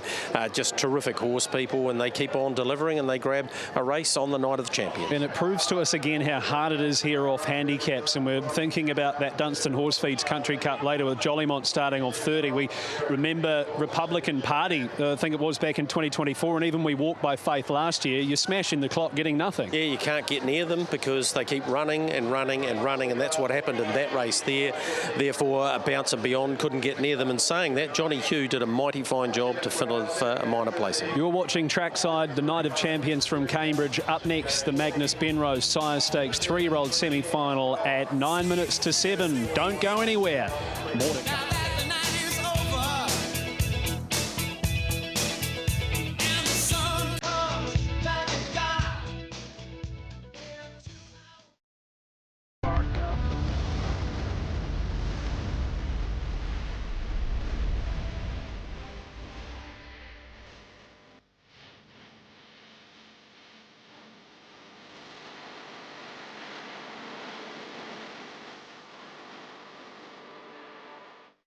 Couple of wins already for Tony Herlihy through the early portion of the program on Friday Night Lights from Cambridge Raceway on the Night of Champions. We've seen a couple of longer odds winners as well, but our shortest priced favourite of the night is Kiyang Zahara, and rightly so. If you want to make a little bit of money around Kiyang Zahara, you can take a look at a multitude of specials with the TAB under the Futures tab on tab.co.nz. There can be a number of different options you can play if you don't want to take the $1.05 because you're not going to get too rich. Matt Markham, can you point us towards some of those and ways to play tonight's TAB Trot? Really well backed in our Kiyang Zahara markets out, as too has Jillaby Ballerini. She's running through thousands, literally thousands of multis tonight and across the course of the weekend at that $1.05 quote, as you would expect. But if I can lead the punters into one, it is Gus in that Kiyang Zahara market out. Has been incredibly well backed off the back of his impressive victory here at Cambridge last Thursday night. Thank you, Matt. Thanks for that, Mark. Matt Markham, thank you. Glad we begged for that on the box seat, that Kiyang Zahara out market. We're up to a pretty intriguing race here. Now, the intrigue comes from Ripples drawn inside second row, Queen Lizzie drawn 2 on the second row, whereas What Next comes up with a much better barrier draw. Let's roll through them, starting up the top of the book with Smackdown, who is 5th in the Ladyship Stakes. She's sort of been bubbling around them, Greg. Yeah, and has had good support throughout the week as well. Comes up with a beautiful draw and holds the key to that horse there, Ripples. If she's able to hold up and worst case through the fence, Ripples. I just went down and spoke to Luke McCarthy, said he could not be happier with her. Had a good look at her too. She looks in magnificent order. What do you make of Queen Lizzie? She's another one who has sometimes not had the rub of the green. If she were to get a nice run here, she'd probably be the deserved winner. Well, that Iron Mike Tyson form is absolutely outstanding. Expect her to punch through off the second row, get a good run through. Electo should get off the gate well enough to give her the right sort of passage through in the early stage of the races. She's beautifully bred, obviously, out of Princess Tiffany. She's got a lot to like about her, and have a look at her. She's a beauty. What next? Number 3 is 650 into 480. She's only won one race, Greg. That was the Harness Million 2-year-old, and she was first up, no trials or workouts in the Harness Million 3-year-old. Thinking, obviously, we'll see a better version here. No, absolutely, and I think we have. She looks like she's trimmed up quite a bit. She has the quality to be in this for a very long way, and she's beautifully bred. Mark will give her every chance. You reckon he goes forward? I think he has to from that barrier. Over the short course round here, you may as well not turn up if you go back. Therefore, Smackdown should be getting a nice run. Yeah, absolutely. I see Smackdown settling in the trail with Ripples 3 back on the fence. If that unfolds, then Smackdown's a chance. Stephen Reid trains, of course, and Peter Ferguson. They've had a great association for a long time, back to the Gold Ace days, who was a dual derby winner. Yeah, and she's fourth up this preparation of a very cosy draw. Electo, thought her second up win suggested that she's come back a bigger, better, stronger version. Yeah, absolutely. And from the draw, Andre Potama doesn't need to be given any confidence to go forward. He's a front of the field type of driver. The best version of Electo, I thought, could win the race. That probably would need to be in front. So who gets there first might determine who wins. Did you get lost in the crowd? It's building, isn't it? The crowd is definitely building. I'm looking forward to seeing what it's like in about an hour's time from now. But this is a good race, isn't it? We've been through the first 4 or 5 at the top of the market. Just a quick mention from you on Ripples, Queen Lizzie, and what next? Well, Ripples comes back after she did quite a bit of racing here as a 2-year-old. She's contested the Race Memorial at Menangle. I was there that night. I thought she was super. And the Bathurst Carnival, where she was huge in the final after doing a stack of work. It's probably the one draw that they didn't want. But if she can manoeuvre a path through, which there looks to be a fair bit of speed early here, I think she'll take all sorts of beating. All right, there's Zachary Butcher's charge. Britt the Lazarus filly, time for change. Removable deafness come off. Zach's had a win from this draw already tonight. He sure has. She's had a mixed preparation. She had a good confidence run last week after a really tough run in the Harness Million. She's going to have to rely on some luck here. A lot of speed in this race. That might play into her hands. I think she's a filly for the future. All right, the others are at big odds. Fly High from the Barry Purdon Scott Phelan stable. You've got Lincoln Linda as well. Do you give her a cheeky top 4 chance after her last couple? She's certainly improving, and when you consider she ran second to Soul Artist last time out, Soul Artist mixed it with the sort of top mares last time out, so she's still not the complete package, Greg, but she's getting better, and she's another that could get involved early. Yeah, she's another one bred to be very good out of high society gal, so expect a pretty good run from her. She's just in a bit of a precarious position from the barrier. There's a lot of speed inside her. Your Ripples on top? I'm with Ripples on top because I think Smackdown is in a spot where she has to hold most of the runners off the front. I'm not sure she can afford to hand up to Electo or what next, and then who else really is there? I thought she may try and take it all the way, and if that's the case, Ripples is very hard to beat, and even if she uses 3 fence, she's got a fair driver in the bike to negotiate a way through. 9-1, 10 and 2 for me. Yeah, same numbers for me in a different order. I went with Electo. If she produces what she did 2 starts back, she has got to be hard to beat. And if she does, she may well be up on the top end, which might put Ripples 1 further place back. If she's in the trail, she's absolutely the one to beat. Love Queen Lizzie. She's got plenty of potential. And Smackdown is drawn to get the right run. Right from the start of the 2-year-old season for these girls last year, there's never been a whole lot between them. It's always come down to whoever gets the right sort of run. So that makes this being an exciting contest. We've got semi-final number 2, 17th of April at Addington. Southern Oaks, which will probably have a different lot, but there's just so much racing for them. Great Northern Oaks 1st of May and the Size final 8th of May. Matt Markham, any change here? Yeah, a lot of money coming late in proceedings for Ripples here. Was holding steady at $3 about 3 minutes ago, now into $2.45. So a lot of play coming in her direction.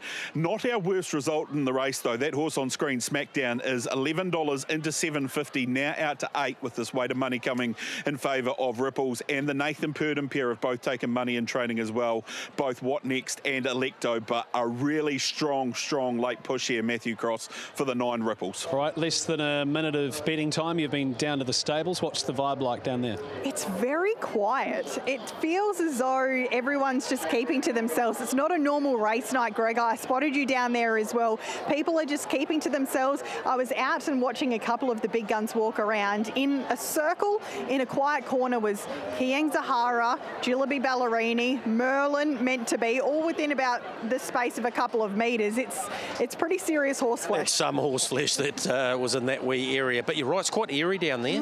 Normally there's a bit of a buzz about, and Cambridge's stables are spread out a little bit more too, and obviously they're not undercover, so there's a bit of room between where the horses are and where the majority of the people are. But it's quite airy down there.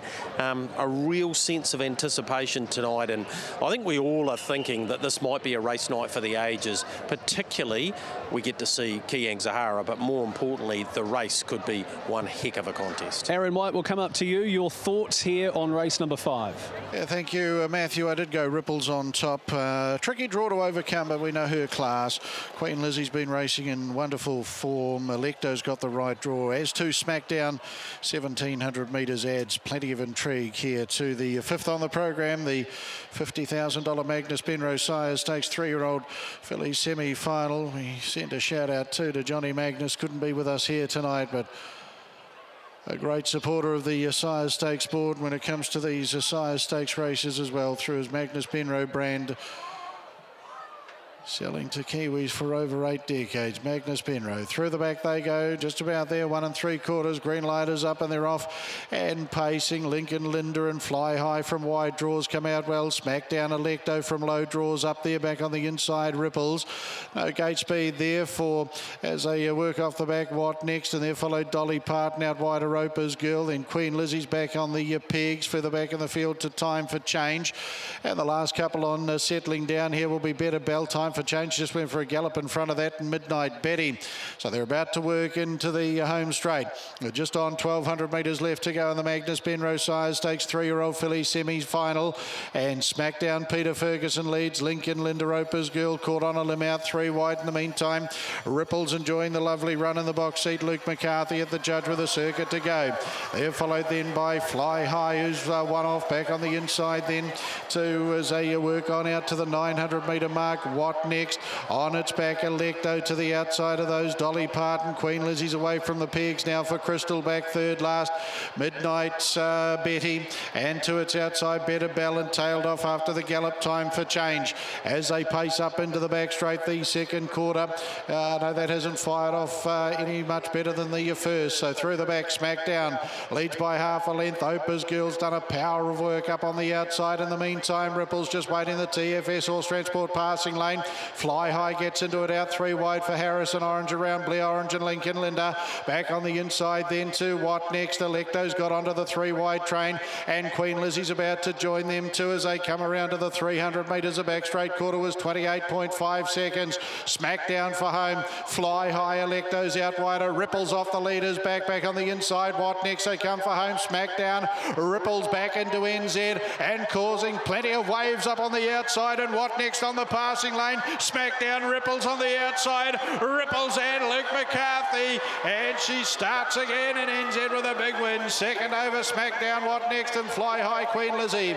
They were followed in then by the next across was Electo. They were followed by Better Bell, couldn't get into the race. Midnight Betty, Opa's Girl did a power of work. Dolly Parton, further back Lincoln Linda, and after an early indiscretion, Time for Change to be the last across. 1:59.56 will be the winning time. 1:53.2 mile rate, 28.6 on the way home, 57.1 the last half. And Ripples, she was an excitement machine here in NZ through her 2-year-old season. This Better's Delight filly, McCarthy owned. Luke McCarthy, the trainer and driver, secured the perfect passage throughout. Didn't worry about the TFS Horse Transport passing lane. Came to the outside, a Smackdown gets the win well. What Next will be the third.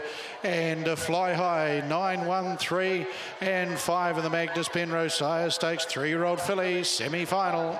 Thanks, Aaron. Wins 7. She got the run to suit here, Greg. I don't think she's a filly that we're ever going to see run away and win by 4 or 5 lengths. She gets to the front, thinks job's done, but you'd be thinking getting up to an Oaks trip would be right up her alley. Yeah, exactly, and she's won half her starts now. She's obviously very classy. Once Smackdown stayed in front, you just knew what was likely to happen. He's an outstanding horseman, Luke McCarthy.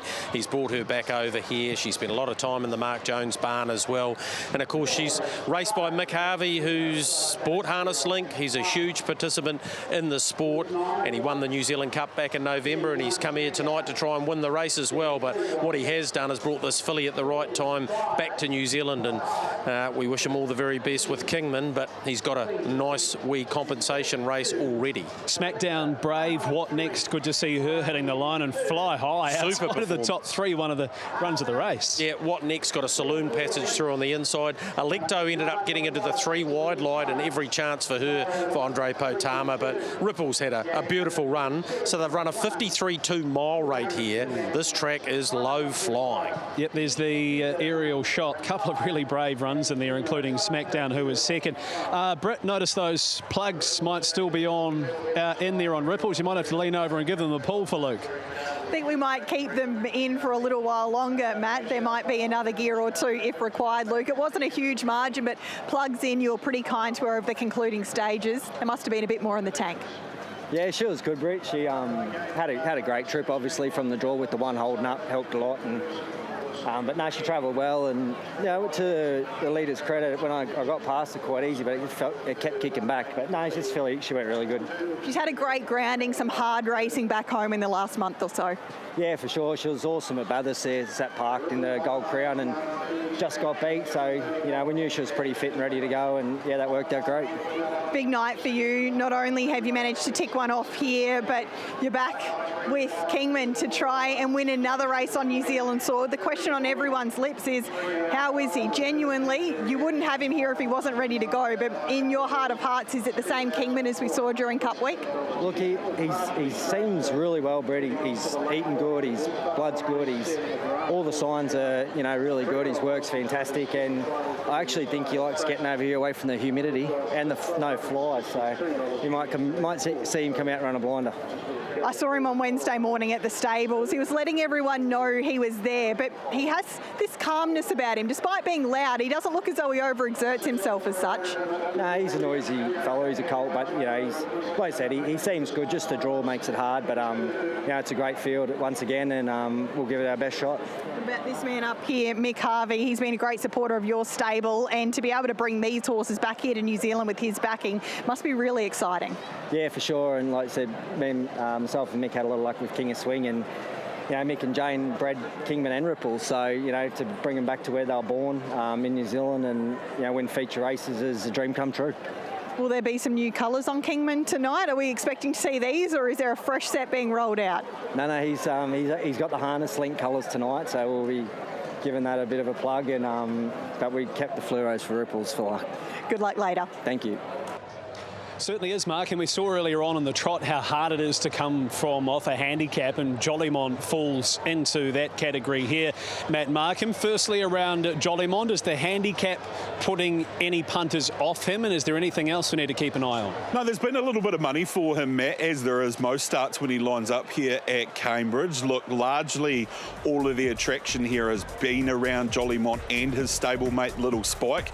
Little Spike opened a quote of $3.60, he's into $3.50. He actually got shorter than that at one point. He's just on the drift back out. Jolimont 6 into $5.50. They're largely the two they're playing around. A little bit of support for last week's winner, Better Prepare. And if there was a roughie for those at home that the punters are playing around that might be worth throwing into multiples or following in, it's up the top of near the top of the book. The 2 change tack, $26 into 21s. Crystal Hackett for Maddie White. A bit of each way money floating around for that runner.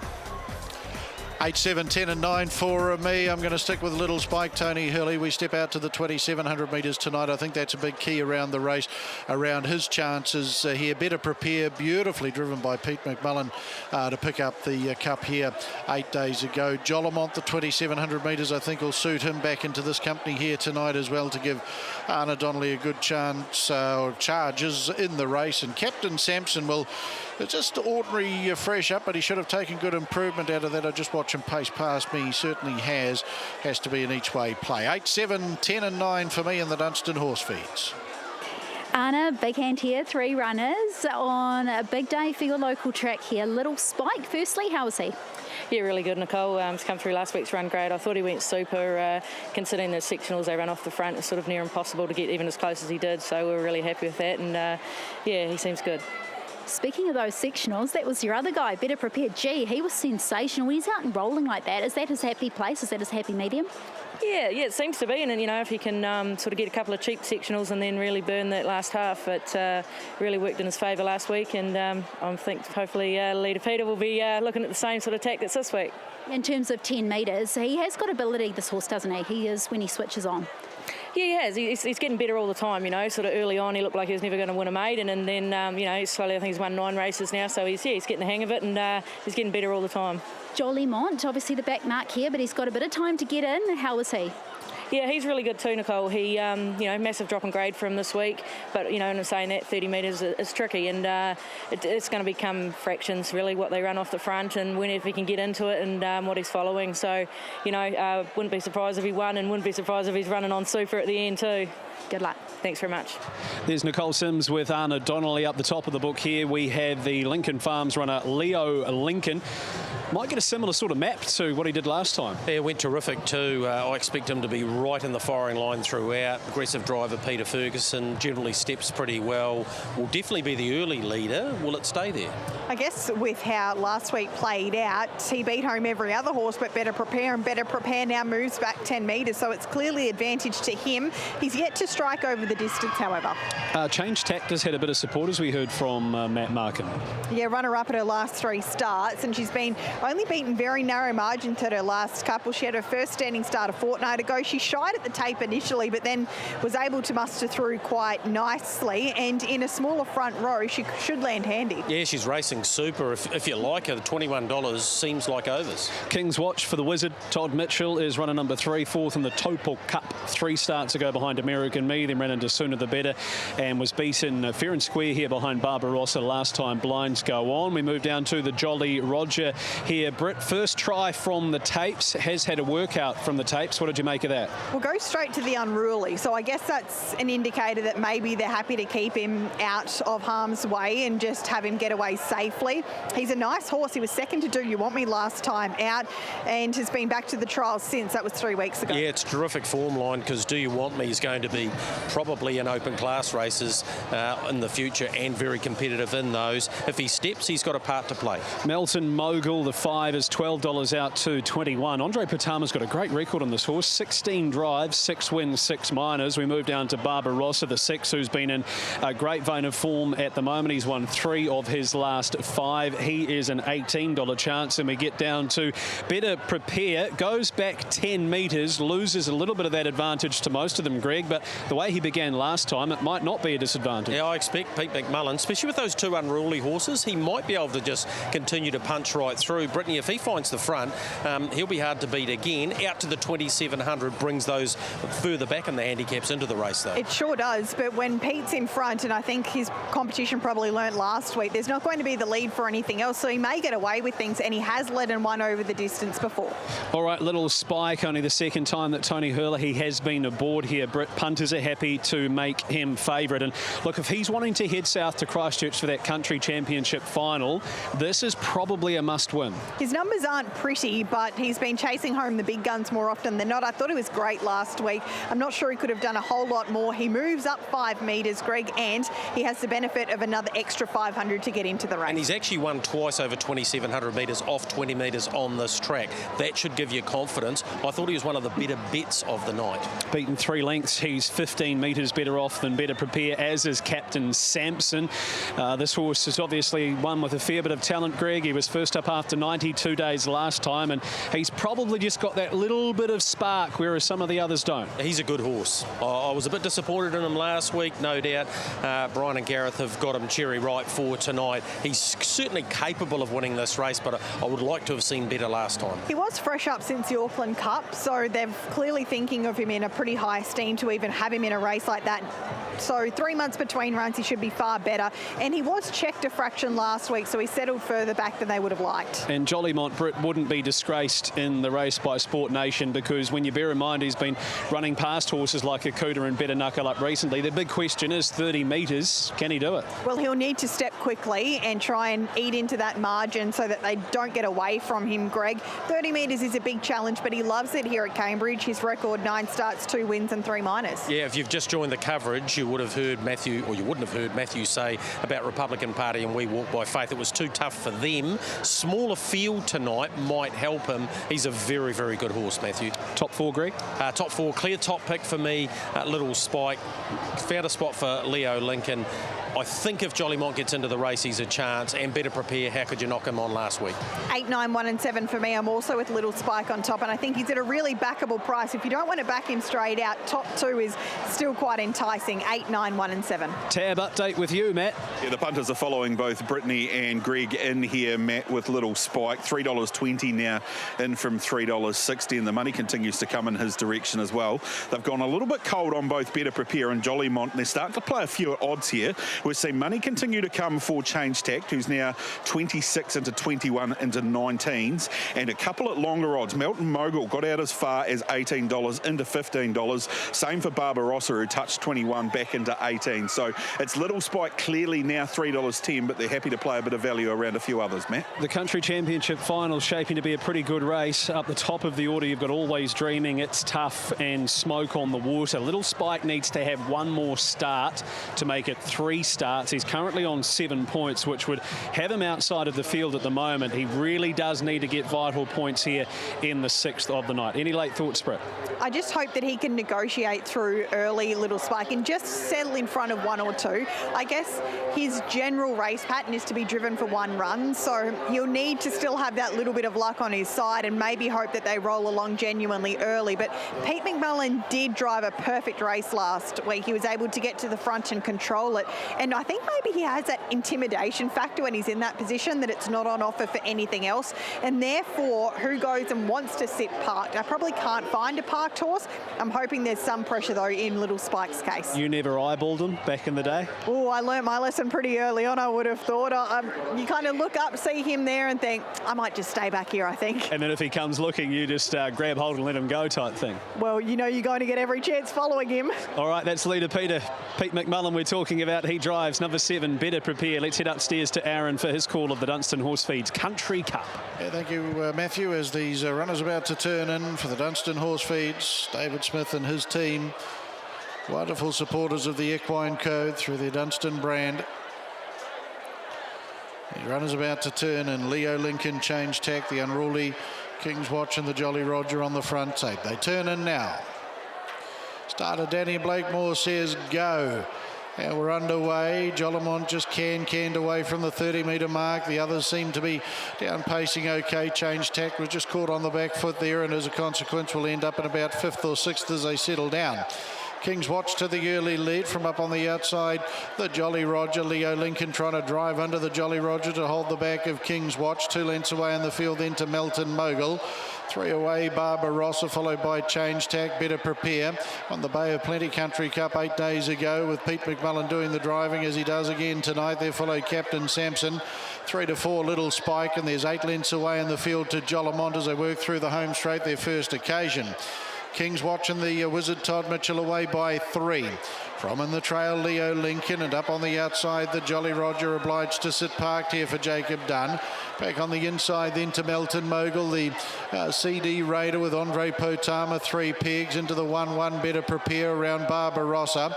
Captain Sampson pacing on the outside of Change Tack. There's 2 lengths away, Little Spike. And still 4 lengths away, Jollimont chasing hard to tag on for the Chief David Butcher. So they pace up into the back and complete their first circuit of the Dunstan Horse Feeds Country Cup. And King's Watch looking to take them all the way. Leads away by 2, Leo Lincoln. The Jolly Roger facing the breeze, and back on the inside, Melton Mogul. Lead up time 1:23.5.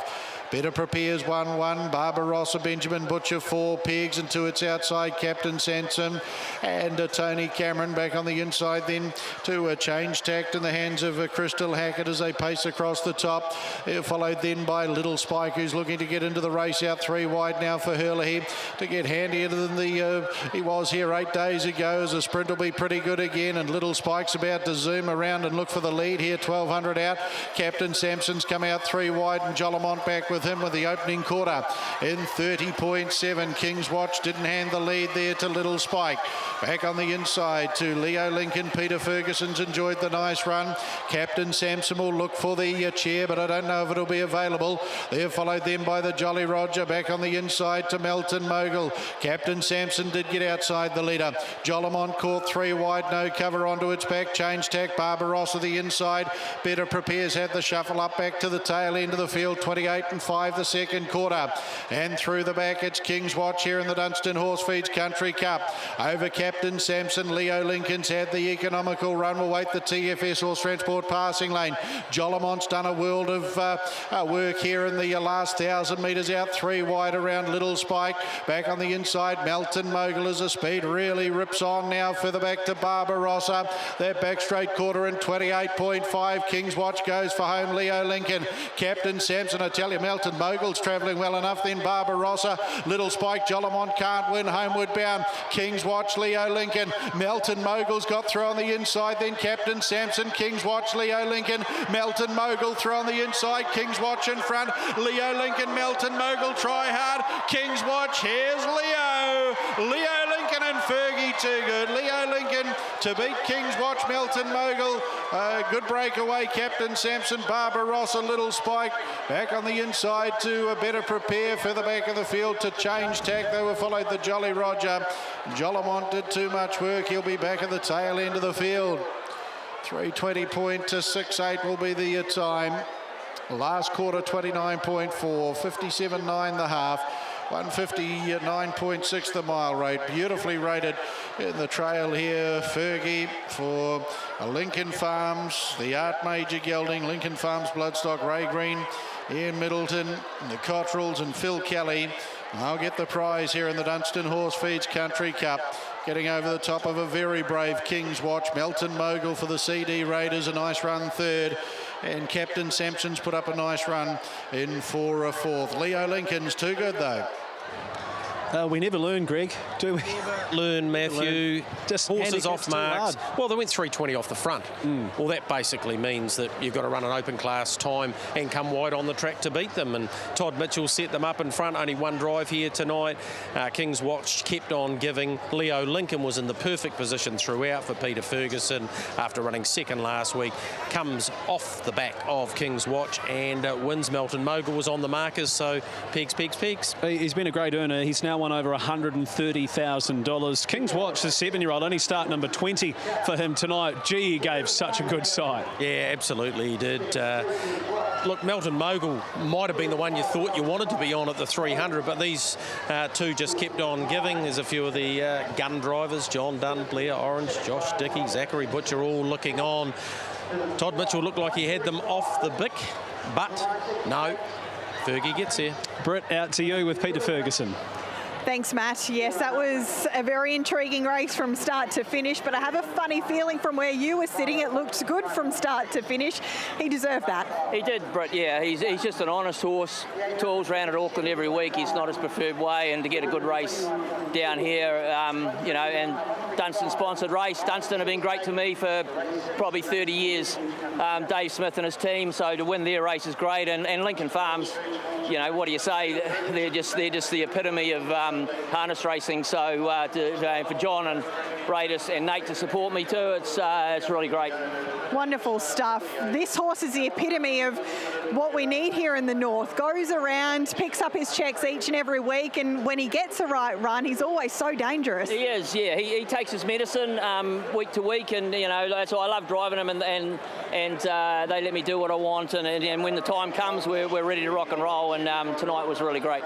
That wraps your night. I think this night last year I asked you at a similar point, who would you want to be driving if you're in the Race by Sport Nation, and you got it right 365 days ago. What about this time around? Yeah, hey, look, everyone's gonna say Larry, but I tell you what, I wouldn't mind having to drive on Kiang Sahara because I love the trotters. Nice stuff. Enjoy the rest of the night. Thank you, Brett. Cheers. Thank you. They've got a fairly strong team still to come. Spiritual Bliss, who isn't without a chance in the last. Ultimate Collects, obviously a very handy mare on her day, as well as a couple of outsiders in the Garrard Sire Stakes 3-year-old semi-final, which will come up next. Son of a Mystery with support off the inside. Second row barrier draw. Grant Dixon will get his first look here at Cambridge tonight before his assignment aboard Leap to Fame in the the Race by Sport Nation. And don't forget, All-American player is tonight's box seat boost, Greg, and I reckon off that draw he'll be pretty popular as we head to you, Mark Cookson, back with race number 7 at 8 minutes to 8. Good on you. Thank you very much, Matt. The action still to come from Cambridge Raceway as Friday Night Lights continues on Night of Champions night.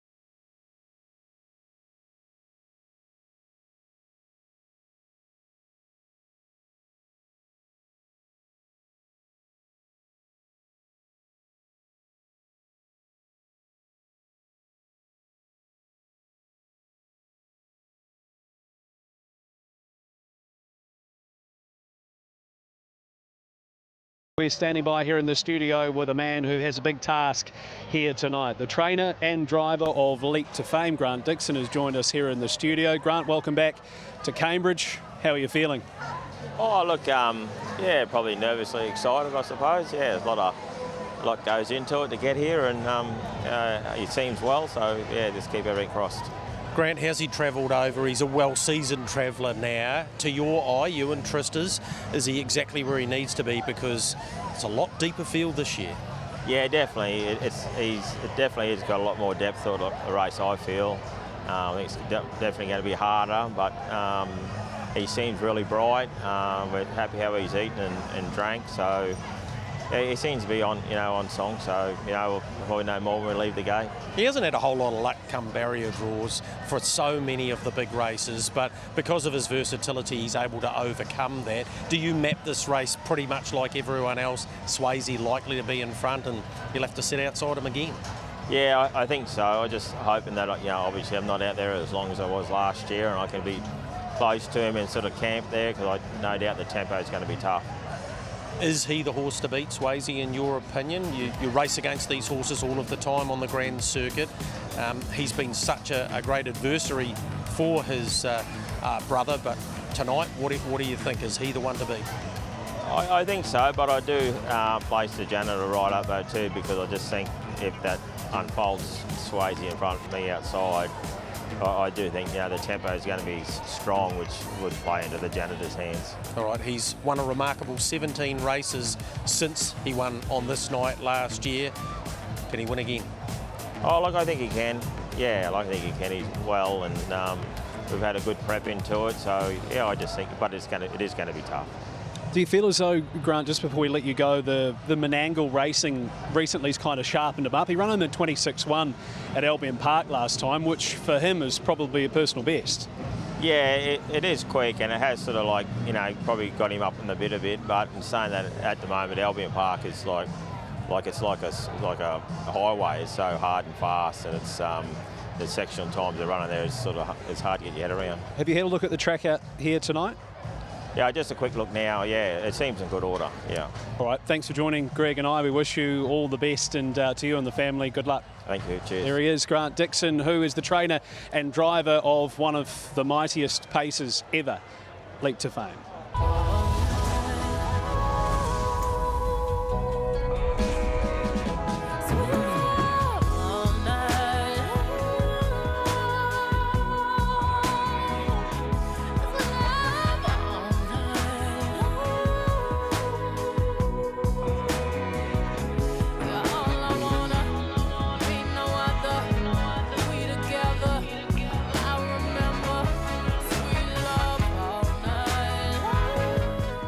Plenty of great scenes on a beautiful night in the Waikato as the big night of champions continues. And later on tonight, we'll see our feature event being the race by Sport Nation. Leap to Fame is, of course, the favourite, but has had plenty of battles with a multiple New Zealand Cup winner in Swayze. Of course, the Riverina boys, Cam Hart's had a few delays getting to the track, couldn't take his drive earlier. Of course, teaming up with his great mate in Jason Grimson, and a short time ago, Jason Grimson caught up with Nicole Sims. Well, getting up close here to Swayze, and Jason, I understand just took a while to get him off the truck there. What happened? Yeah, one of the hydraulic pumps stuffed up on the truck, so we had to get the mechanic in to get him off, but no, he's here and he's very bright. Tell me about him as a horse, because obviously it can affect some of them, but he looks okay. Yeah, he's just taking it all in. He's pretty chill. He's been there, done that. He's getting a bit old, so he's seen a lot of the world, and yeah, it's obviously hasn't bothered him. All right, he's seen a lot of the world, but he's taken you on such a journey, hasn't he? So he's a very, very special horse. Yeah, he's definitely very special to me. Just like the journey we've been on from the start, it's been awesome, and hopefully it doesn't stop. But yeah, very grateful to have him. Oh, well, so there was almost a little bit of drama with some of the big guns having a little bit of a breakdown on the way. Guess who? She's on course. The Queen, I guess we can call her now that she's a 4-year-old. She was the princess, but now that she's the Queen, she's not a lot to look at, Britt. She sort of doesn't come out onto the track and fill us with a whole lot of confidence, but it just seems as though when she's going at high speed, she just turns into a beast. I think I've mentioned it before, when she's going slow, you wouldn't probably look twice, but it's when she starts to build momentum, they pop that head check up and she gets a little bit of swagger, Greg. But I saw her on Wednesday morning and she's starting just to grow that little bit of a woolly coat, to be fair. She's from Terang in Victoria, where it gets awfully cold, so she's ready for the colder weather. But in herself, she's just her demeanour since we saw her 18 months ago. She's like a completely different horse. Oh, she is. She knows she's good too, and she prances around, looking around, taking everything in. But when she starts rolling and building up momentum, she is a sight to behold. Drum roll, please. Time for the box seat boost. Oh, I thought it was the quaddie. No, the box seat boost, mate. 220 out to what are we now, Matt Markham? You can still have $3, Matthew Cross, and I can tell you that there have been hundreds of punters that have got involved with this week's box seat boost, and we're holding steady at that price for now, as an All-American player is holding steady at that $2.20 quote that he did open at earlier on in the week. Simon's been the big market mover, $12 on opening. He's now into $8 and continuing to take really strong support. There's been good money for the stablemate of our favourite, Son of a Mystery, tucked away from the inside of the second row there, and a little bit of money floating around for Nimble too. One of our worst results in the race is the horse drawn Barrier 2, but all eyes on this week's box seat boost. You find it on the futures tab on tab.co.nz, and you can get involved for up to $100. I went 2, 3, 11 and 4 with Nimble. I did make him my best bet of the night. I thought he was a touch unlucky in the NZB Standardbred Harness Million final. From a wide draw, flips the draws 1,700 metres tonight. Josh Dickey, very good winner 2 starts ago. Comes up with the right draw. Nice price for all the box seat booster players. Good luck with All-American player. He's a major chance in the race. Anthony Butt doing the driving. I've got the 11 well in the mix here. Freeze frame. Draw could work out okay for Carter at the big money, and Assignment. He was massive in that NZB Standardbred Harness Million final. So 2 bet of the night for me, Nimble, 3, 11 and 4. Thanks, Aaron. Special occasion up the top of the book here, Britt, to start us away. Excellent workout. Third looks a bigger, stronger version. We always thought he was going to be a pretty nice horse at 2. He probably didn't convey that on the racetrack, Greg, but he's had a good time away, and he hasn't had the hustle and bustle that a few of these have had already this season, and I agree. I love that last 50 of his trial. Yeah, his trial was excellent. If he brings that here tonight, he'll have a part to play, particularly over the short course from that draw. I like what they've done with Nimble, Greg. They haven't gone to the well with him yet. I reckon tonight Josh Dickey might have a crack early. Yeah, I think he will too. Win 2 starts back, excellent. Alexandra Park beating Miss Cherokee, has the right draw to be right in this. Took a little while to win his maiden, but he took a step through doing that 2 starts ago and was excellent in the Harness Million, and he lands a handy spot without having to do a lot if they don't wish to. All-American player, an older horse now, being a 3-year-old. He carried a bit of condition first up, Britt, but he seems to have improved since. He actually reminds me a little bit of a horse that won this race last year, Better Zanville, still with a bit to learn, has a good look around. Tonight will be a test for him with plenty to look at, but he's got better and better each time he's stepped out this campaign, and he is a Group 1 winner at 2. Yeah, he is, and he's the same stable as last year, so they know how to win this race from a very good draw, a horse in very good form. Greg Signman, second to Jumel in the Harness Million. Enormous run from this, half to La Major, who was an excellent 2 and 3-year-old. Give this horse a really bright future. Off the back of that last start performance from a better draw, has to be in this. In saying that, we've never seen gate speed from him, so where does he get to from this better draw? He's only going to keep getting better, however. He's had a handful of starts. Can I just say as well, Arnaud Donnelly has this knack of buying horses that aren't too expensive. Jollymon, I think, was about 30,000. Signman, 30,000. Nazir, who's been scratched out of the race, 30,000. And Critical Image, 28,000. So she's not spending much, but she's turning them into neat little horses. Speaking of neat little horses, Cyclone Rebel, I thought a pretty gutsy run to win last time. He's so versatile, this horse. He never seems to draw a good gate, but no matter the trip, he's in the money. He has to head forward over the short here, doesn't he? Yeah, I think he does. He's a neat horse. He's a real racehorse, this guy, and I'm expecting a big run from him tonight, Matthew. The 2 Lincoln Farms runners, Lincoln Wave, well, he's won 3 of 6 starts and hasn't been far from Jumel on the odd occasion, and was pretty brave last time in a 2-minute run for 1700. And Sammy Lincoln, well, he's placed 4 out of 5 starts, so even from the wide draws, they could be a little bit of a top 4 upset. We move on to Son of a Mystery, and Britt, I reckon he was going to get a bit of it. I hate to say it, but I think had he got the clear running, he beats Jumel. Well, he was the hard luck story of that race, wasn't he? A big what if, and even getting clear late, he had to play dodgem cards to get there. I thought he did a mighty job, but he has the same draw again, and he's going to rely on luck again. Yeah, Grant's had a steer on him too in the Sire Stakes final, so he knows the horse, and he said to me before he really likes him, so he's going to be dictated to in many ways by what Special Occasion does, but as we saw in the earlier race, Matthew, it can work out perfectly. Critical Image might get a nice run from 2 on the second row. Zachary Butcher has already had a long odds winner here tonight with better reaction as he warms up for his 2 tasks tonight, with meant to be in the TAB Trot and Merlin in the race by Sport Nation. And Freeze Frame, the Sire Stakes 2-year-old winners, 2-year-old winner. One thing I note, Greg, is his first 3 runs this prep were all within 3 weeks. They gave him 2 weeks between last time, and I thought he was a lot sharper. Yeah, he was, and he strips really well tonight to the eye. Look, he's going to need a little bit of luck, Brittany, to get himself into this race from the back row, but we know he's got the quality. His first up run against Open Company was so good. I wonder if it just flattened him a fraction because he hasn't been quite as sharp since. He hit the line much better last time out. A nice confidence run for a colt, Matt, but the draw does look nasty. Box seat boost under the futures tab. You're grabbing a bit of that? Oh, absolutely. I think it's a great price for the most likely leader in this contest for mine. Therefore, he goes in on top over Special Occasion. I'm really looking forward to seeing him back in action. The 9 and the 2 I'm playing for 3rd and 4th. All horses who are going to be close to the speed. 3, 6, 4, 11 for me. All-American player on top. Love what Cyclone Rebel's doing, and I think Signman's a horse of the future. Matt Markham, is this box seat boost making the bookies nervous yet?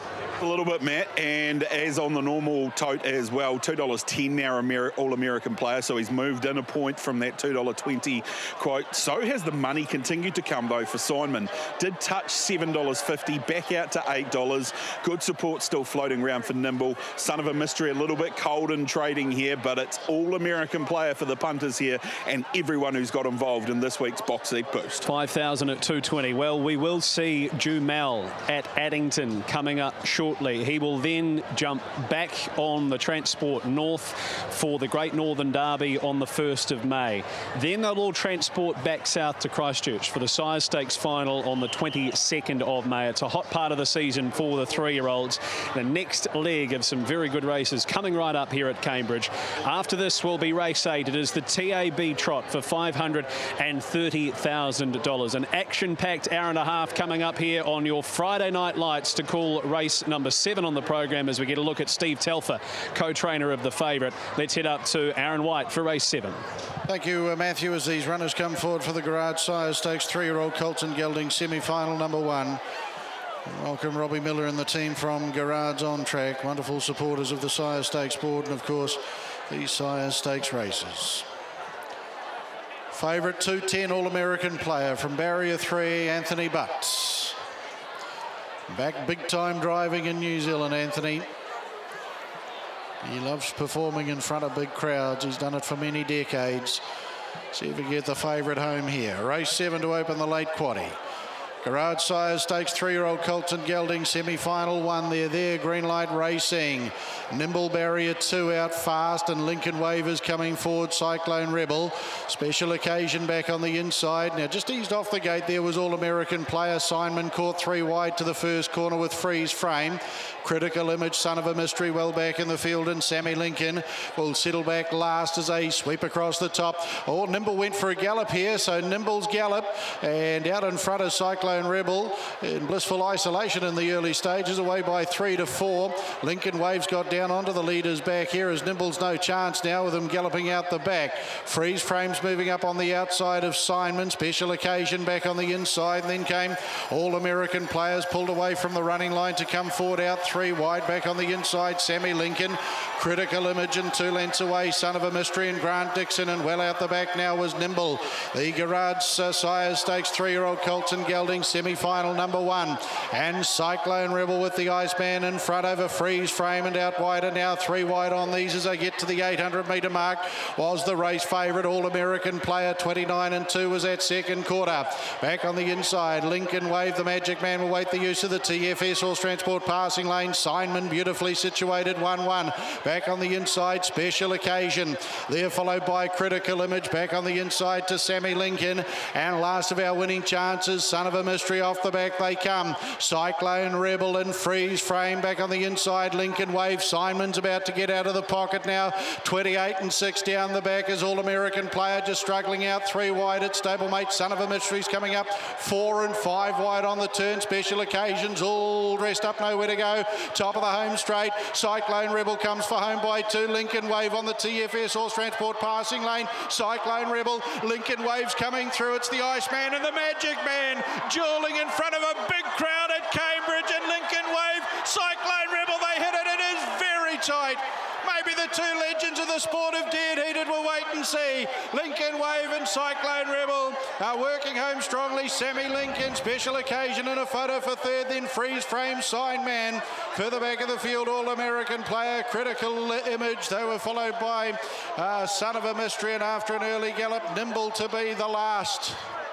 1:59.85 will be the time. 1:53 for the mile rate. 27.8. 56 for the last half. This goes all the way to Judge Tommy Thompson, but I can tell you number 7, Lincoln Wave, will just get the decision here. Lincoln Farms, they'll go back to back. Morris McKendry, Ray Green and Nathan Delaney, everywhere bar the post for the Iceman and Cyclone Rebel. What a great tussle between 2 of our best we've ever seen in this country in front of a packed house at Cambridge on the night of champions. Number 1, Special Occasion, holds down 3rd. And just awaiting that 4th number, it will be the stablemate to the winner, Sammy Lincoln. 7, 6, 1 and 8 here in the Garage Sires Stakes. 3-year-old Colton Gelding, semi-final number 1. Oh, cop that. Yeah. $88 if you don't mind. Big start to the late quaddie, guaranteed at 20,000. Tony Herlihy doing everything possible with Cyclone Rebel, and his arch rival for so many years, Morris McKendry, getting through on the inside, gets it done, as does Ray Green and Nate Delaney. They go back to back, and Lincoln Wave putting together a pretty nice record now. Gold Aces family, and again we see that Woodland Stud cross down by the seaside out of a Bettor's Delight mare. There is Ray Green, age shall not weary. Absolutely. Big night for him a couple of years ago with Copy That, obviously winning the race. And, well, this horse has deserved that victory and now makes its way forward to the Sire Stakes final. $62,500 he cost at the yearling sales. He's now won 4 of 7 starts. Brittany Graham with the Magic Man, Maurice McKendry. It was a slender margin, but a margin all the same. Maurice too, a very progressive horse who just keeps stepping up. Yeah, he does. He's, yeah, I haven't driven him for a while, but he was good tonight. You're able to lob a nice position, so hard with the times they're running tonight to be off the fence, but he had to fight for it. Yeah, I was a bit lucky the other horse galloping and then getting in behind Tony, but that sort of helped. What about that great stretch battle up the home straight with Tony Herlihy? The two of you have had some wonderful challenges together over the time, but you're able to get him this time around. Yeah, I knew I'd get him. Well done. Love that. I knew I'd get him, he just said. Wonderful stuff up the straight there, and they cleared out from the rest.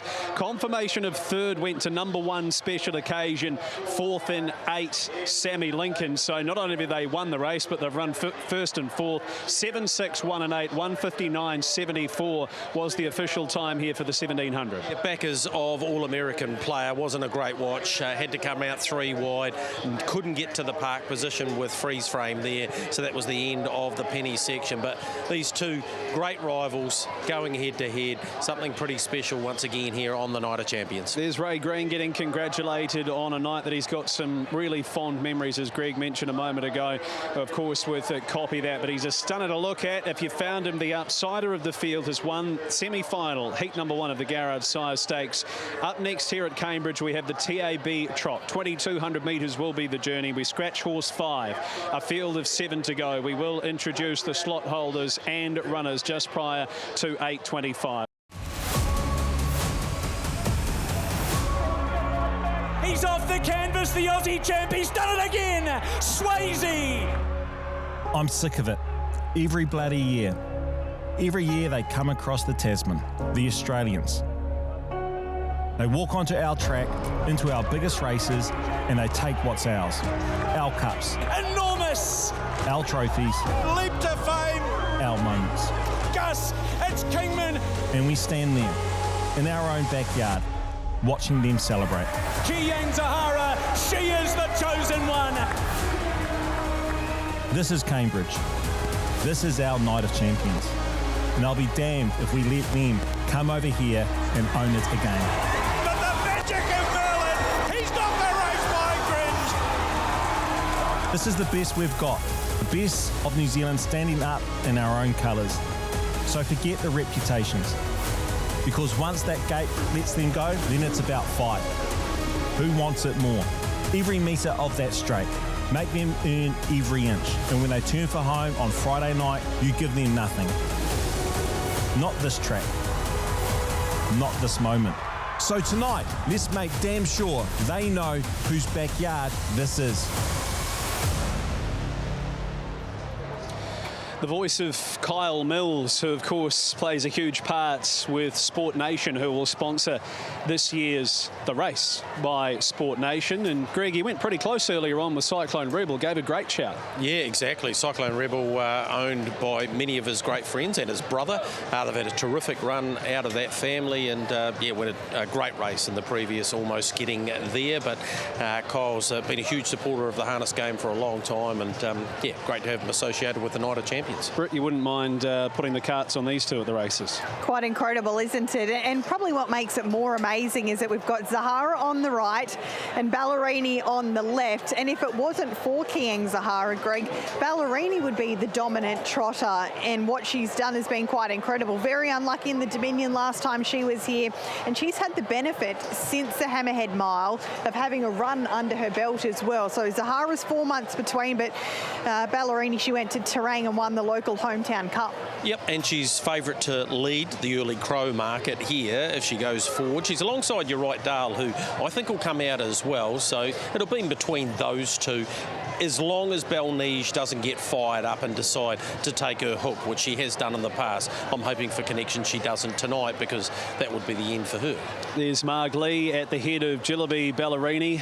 Jason Lee about to jump in the bike. Paddy Lee leading her around, and she is your warm order here. You've got the Zoom Zahara option here as well to win by 3 or more lengths. Bookies are giving you $2, a maximum bet on that at 100 as the superstar mare, almost nonchalant Brit, gets ready for her biggest task of the autumn. Which is a real positive, because her downfall early on in her career was just how above herself and overawed by the moment she could get. You saw it yourself when she arrived at Addington Raceway, but she is going to lead out the Aussie contingent.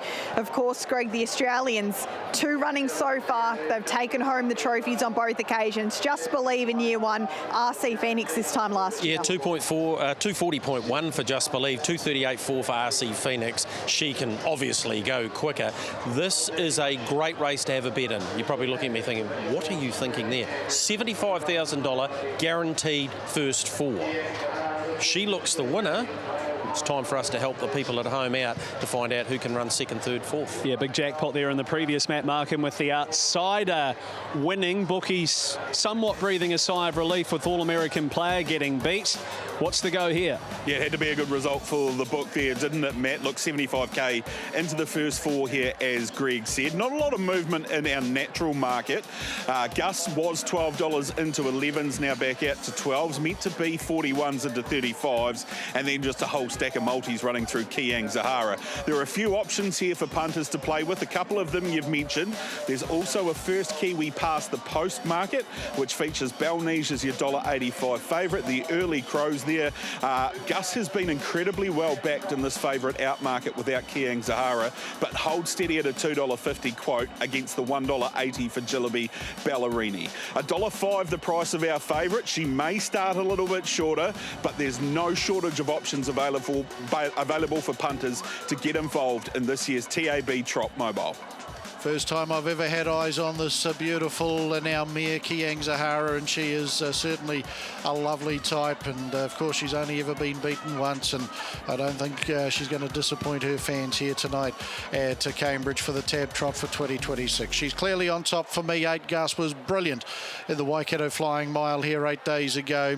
The 1 Belnige, a nice top 3-4 play for Crystal Hackett, and we'll put in the 7 Meant to Be. He was big win winning at Alexandra Park at his last start. 2, 8, 1 and 7 for me in the listed TAB Trots. And Belnige will head up the field. She'll run in the Yabby Dam Farms slot. Crystal Hackett to drive for the Wallace Hackett team. The ace draw is a huge advantage and perfect for her. I'm sure they'd love to be positive to hold her position, but Greg, I think they'd be happy to relinquish 1 spot just to allow her to settle, because prior to her last run when she really badly over-raced, she was flying, and the fence is going to be paved with gold. I know that's a statement you like to lead with, and it's certainly been the case tonight. Yeah, absolutely. She's just getting a little bit fired up there in her prelim, but Crystal knows her very well. She's got a terrific strike rate, this horse. I'd mark her to be 3 back on the fence. You have to have her in your first 4s. Probably 3rd and 4th for mine, though. Good luck to Pat Driscoll putting so much into harness racing on both sides of the Tasman. Kiang Zahara, she'll run in the Kiang Farm slot. 27 from 28, Greg. New South Wales Oaks and Derby, Victorian Oaks and Derby, New Zealand Oaks and Derby. She can do no wrong. Yeah, 15 Group 1s. It's a remarkable record. As we were talking about earlier, when she gets rolling is when she looks her most impressive. She looks dialed in again tonight. She's having a good look around, Brittany, but she's all quality. She used to wear a lot more gear. She had a fly veil and a few other bits and pieces on, but she's at a maturity now where they've been able to strip some of that gear back, and she's a much more dialed in racehorse.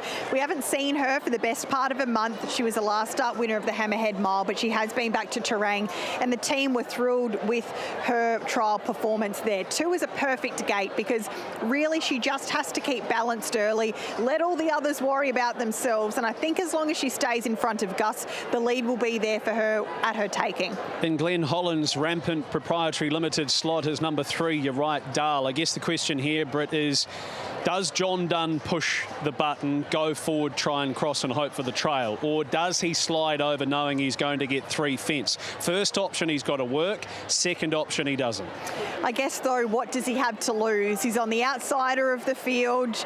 There's no real expectation around her from a market point of view, and we know that she does have natural early speed. We haven't seen it this preparation. She had those few blips late last year, but she seemed really good recently. Probably, on what we know about her, just a rung below the absolute best, but she's only a 4-year-old mare. Yeah, I expect her to roll, get it in on the markers. That's her best possible chance to fill a top 4 spot. $8,000 she cost as a weanling, now racing for $530,000. John Dunn on board. Runner number 4 is Jillaby Ballerini, the second of the Margan Paddy Lee runners. She will run in the Lavargue Racing slot here. Greg, she looks $1 million.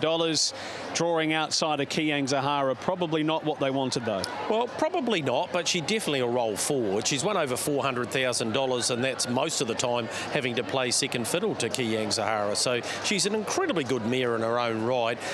She is in my top 3. She naturally wants to go forward off the gate, so I don't see why they'd fight her tonight. I expect her to be first to the fence and stalking her stablemate late. Looks like a European trotter rolling around there, doesn't she? Cart pretty well right up. It's got the short card on board. Good luck to the Lees. Oscar Bonavina. Well, you know that he's a good and proper horse when you can just call him by his first name, and he needs nothing more, Britt.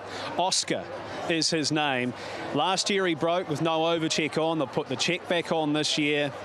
Is there one more good one in him? Oh, I'd love to say so, Matt. 6 seasons at the very highest level. Not easy to win $1 million as a trotter in this part of the world, Greg, but I know he's been on his worst behaviour at his last couple, but the performances with that out have been exceptional. If he can do the right thing by himself and pack his manners tonight, he gives himself a fighting chance at some serious prize money. Also, crucially this week, Kerry Estridge, who's done a lot of farrier work for Mark Purdon over a long period of time, was up. They've changed his front shoes. They've put half rounds on, a little bit more weight, trying to get him balanced, particularly out of the gate. We know how fast he is, Matthew. If he brings his A game here, I'm not saying he can beat Kiang Zahara, but he will go a mighty race. Moving on to Meant to Be, well, Oscar Bonavina's slot, Mark Purdon, Chris Ryder. Cullen Breeding Limited, they have Meant to Be. He's a horse who's the freshman, I guess you could say, Greg, to the open class ranks. He looks the full package now, though. Yeah, he does, and he won the Lyell Creek last time, which for a 4-year-old's a heck of an effort against the older horses. We often, Brittany, talk about a transition year. Well, he's already transitioned. He's a group race winner, and he will not be disgraced here. And while early on in his career he was sort of a front of the field bully, he's proven at his last couple that he's more versatile than that. And just watching him here tonight, gosh, he's developed so much in his mannerisms. He's conserving some energy now, and we're seeing it on the races. Only further back than 4th on one occasion. Meant to Be. Gus, the Queenslander. Pete McMullen, Chantal Turpin will run in Ross Patrick's slot. He owns the horse as well. It'll be a dream result for them, Britt, but he's got a task. He sure does. 3 from 3 on New Zealand soil for the new stable. A Dominion of free-for-all in last week.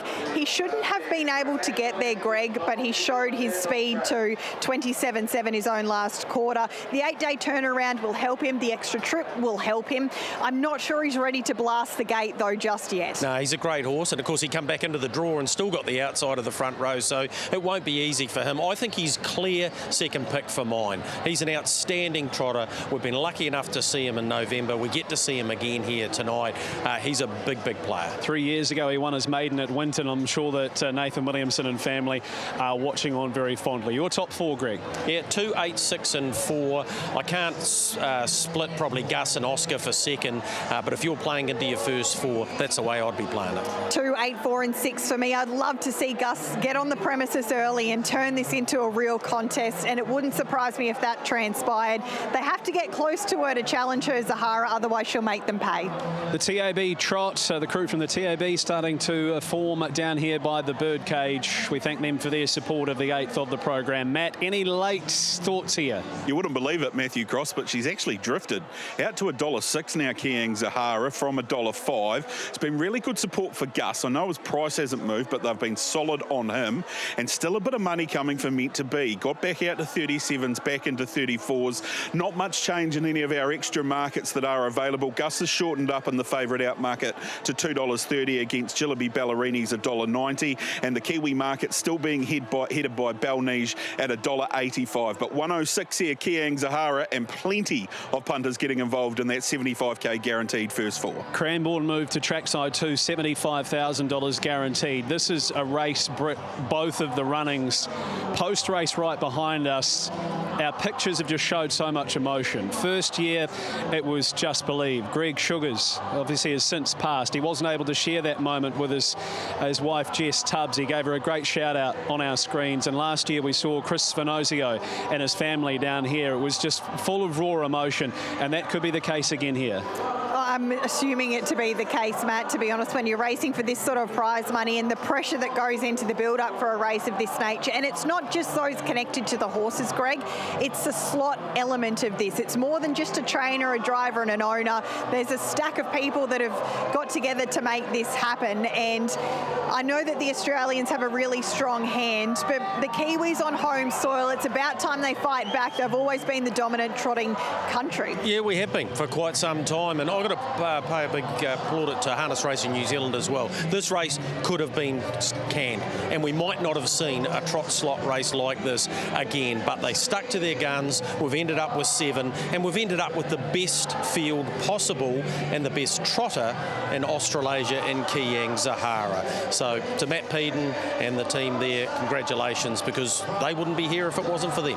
You've got time to get into that $75,000 guaranteed first four. We have the early crow market, Jillaby Ballerini the favourite in that at $1.90. The Kiang Zahara market where she is out, Jillaby Ballerini at $1.85. The Zoom Zoom Zahara bet, can she win by 3 or more lengths, currently giving you $2 for that. And the best of the Kiwi finishers, Belnige is at $1.90. If you're a harness purist or if you're watching trackside for the first ever time, sit back and enjoy the 2026 TAB Trot as we see the mighty mare trying to make it 28 from 29, as we see the Wallace Hackett team watching on. How special to see their young daughter Crystal out here mixing it with the absolute best in the business. We just saw a big sigh from Michelle. I'm picking she's just as nervous for Crystal right now as they are for themselves. They've been greatly supported by Pat Driscoll, and they're going to get in behind this. Matt, here they come. 7 of the very best square gators.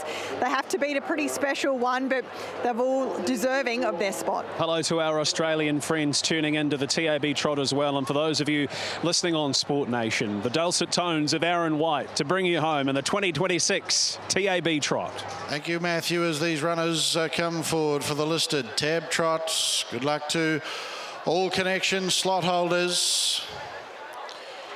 And we see a special trotter on track here tonight, Kiang Zahara. Can she continue on her winning ways? Let's find out. In front of a bumper house here at Cambridge Raceway tonight. Down they come, 2 1/4 the TAB Trot. 2026 green light, and they are go. Jillaby Ballerini's on the journey fast with Gus, and Kiang Zahara through on the inside, and the early crow will go the way of the race favourite Kiang Zahara from Jillaby Ballerini, and back on the inside Belnige. Gus just going to be restrained, he couldn't get across, meant to be, and you're right, Dahl and Oscar Bonavina. So Gus taken back to the tail, the Waikato trotting flying mile winner for Pete McMullen as they get out to the 1800 metres, and Kiang Zahara she'll lead them up into the back here for Jason Lee, leading by a length and a half. Belnige has got the nice run on the race favourites back, and they are dawdling through the back straight here. Up on the outside, Jillaby Ballerini. This lead-up time is going to be very, very soft for trotters of this company. 43.4 it is. Back on the inside, you're right, Dahl is 3 back on the pegs, and the 1-1 is meant to be as they make the turn off the back for Zachary Butcher. They get to the 1400 metre peg. Oscar Bonavina, Mark Purden back second last, and Gus is back at the tail end of the field, is stacking them up as Kiang Zahara. Up on the outside, Jillaby Ballerini and Glenn Craven as they're about to work into the home straight. They put 1,000 metres into the TAB Trot of 2026 in the opening quarter, 31.8. Belnige, Crystal Hackett enjoying the nice run on. Kiang Zahara's back, and 1-1 meant to be. You're right, Dale, 3 back on the inside here for John Dunn. They've got a circuit left to go.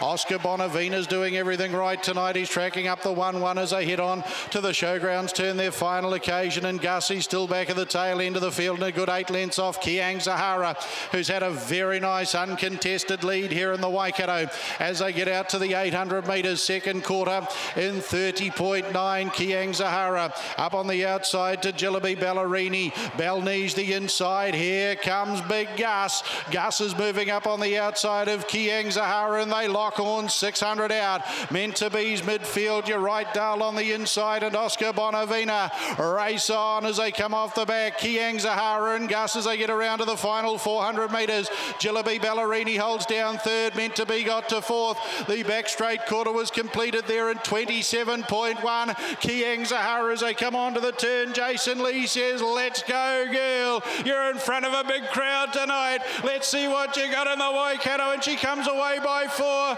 Jillaby Ballerini and Gus, they try in vain. But the darling of Australasian square gating, she will not let her fans down. Kiang Zahara does it again. Second over, Jillaby Ballerini. Third was Gus, then meant to be Oscar Bonavina. You're right, Dale, and Balnese to be the last. 241.21. We'll get that 241.08, in fact, 157.8, 57.9, 55 the last half. What a magnificent square gator she is. She goes 28 from 29 now. And Kiang Zahara, well, they gave her an uncontested lead. She won the early crow. She got away with a very nice lead-up time. Jason Lee, Margaret and Patty Lee, the trainers. Kiang Farms, the slot holder. Levargue Racing Group. What a wonderful mare you've got on your hands by Volstead here. And she treats the New Zealand crowds again with her absolute brilliance in the TAB Trot of 2026. We've seen her down at Addington. We've now seen her in the North Island, and she doesn't let us down. Kiang Zahara. Game over after how far? 200 metres? Oh, maybe even 50 metres. Once Jason decided he wanted to hold the front, kept out his stablemate Jillaby Ballerini. Nice wee salute there from Jay Lee. But we've seen something special, as we did in Canterbury. Now the people in the north have seen her. It's just impossible for anybody else to really do anything. I know it wasn't the most exciting race to watch until about the 600 metres, but what do you do when a horse like that's up front controlling the race? There's nothing you can do. I thought Jillaby Ballerini outstanding. Gus had to move when he did. Very good run from Meant to Be. He's going to be a force in the years to come. And Oscar was running on, but not on those sectionals, not on a 57.9 last half. 28 from 29, and only once has she ever paid over $2 to win, and that was when she won the New South Wales Trotting Derby. The extension, the stride length on this wonder mare is something to behold. She hasn't just won, Greg, she's won by an extending 5 lengths at the finish. She is just in a totally different league. Yep, she's playing a different game, and we have been lucky to witness it once again. She bolts in and grabs the TAB Trot, and the Australians do it again. And her winning driver is Jason Lee. Thanks, Matt. He sure is, and he has been aboard for all of those 28 victories to date as well. Hey, welcome back to New Zealand. Thanks, Britt. Yeah, I love New Zealand. It's just cool to be able to travel with horses like this. I know, I keep saying it, but you dream of doing these things when you're a kid, and you never think you're going to sit behind an absolute champion like this. And to have the first couple home is just great for the family and everyone involved, and just happy to be here. She had them running scared early. You must have been looking, waiting, wondering what was happening in that first lap, because she looked to get up on the nickel a fraction, but you were able to rate her beautifully. Yeah, we did a little bit out of the gate and probably just got a good first quarter, and knew it was going to be tactical. Pete, he rolled off the gate and then he went back, and knew he was going to come at some stage. And obviously his bloke was really fast, and he's been a great horse, and he was obviously one of the big dangers, and he made a race of it, so kudos to him. But obviously this one, she's a freak, pretty simple, and just great to be a part of it. What can you try and describe what it feels like when at the quarter marker you're running sectionals that most pacers can't? She's doing it so easily. Is it a case of hanging on for dear life, or what is it like? Because she does things that most others, 99.9%, can't. Yeah, she's crazy fast. Like, you don't even know she's doing it. She does it that easy. And probably one great attribute about her now is she relaxes so much. So you've got to ask her to quicken again. Gus come and I quickened a little bit, but he come that quick, I had to ask her again. So once she got back up and ready to boogie, she was just, super. And how good's this? Just unreal to be here in front of a big crowd. And they were loud and noisy, and this is what it's all about. So, pumped.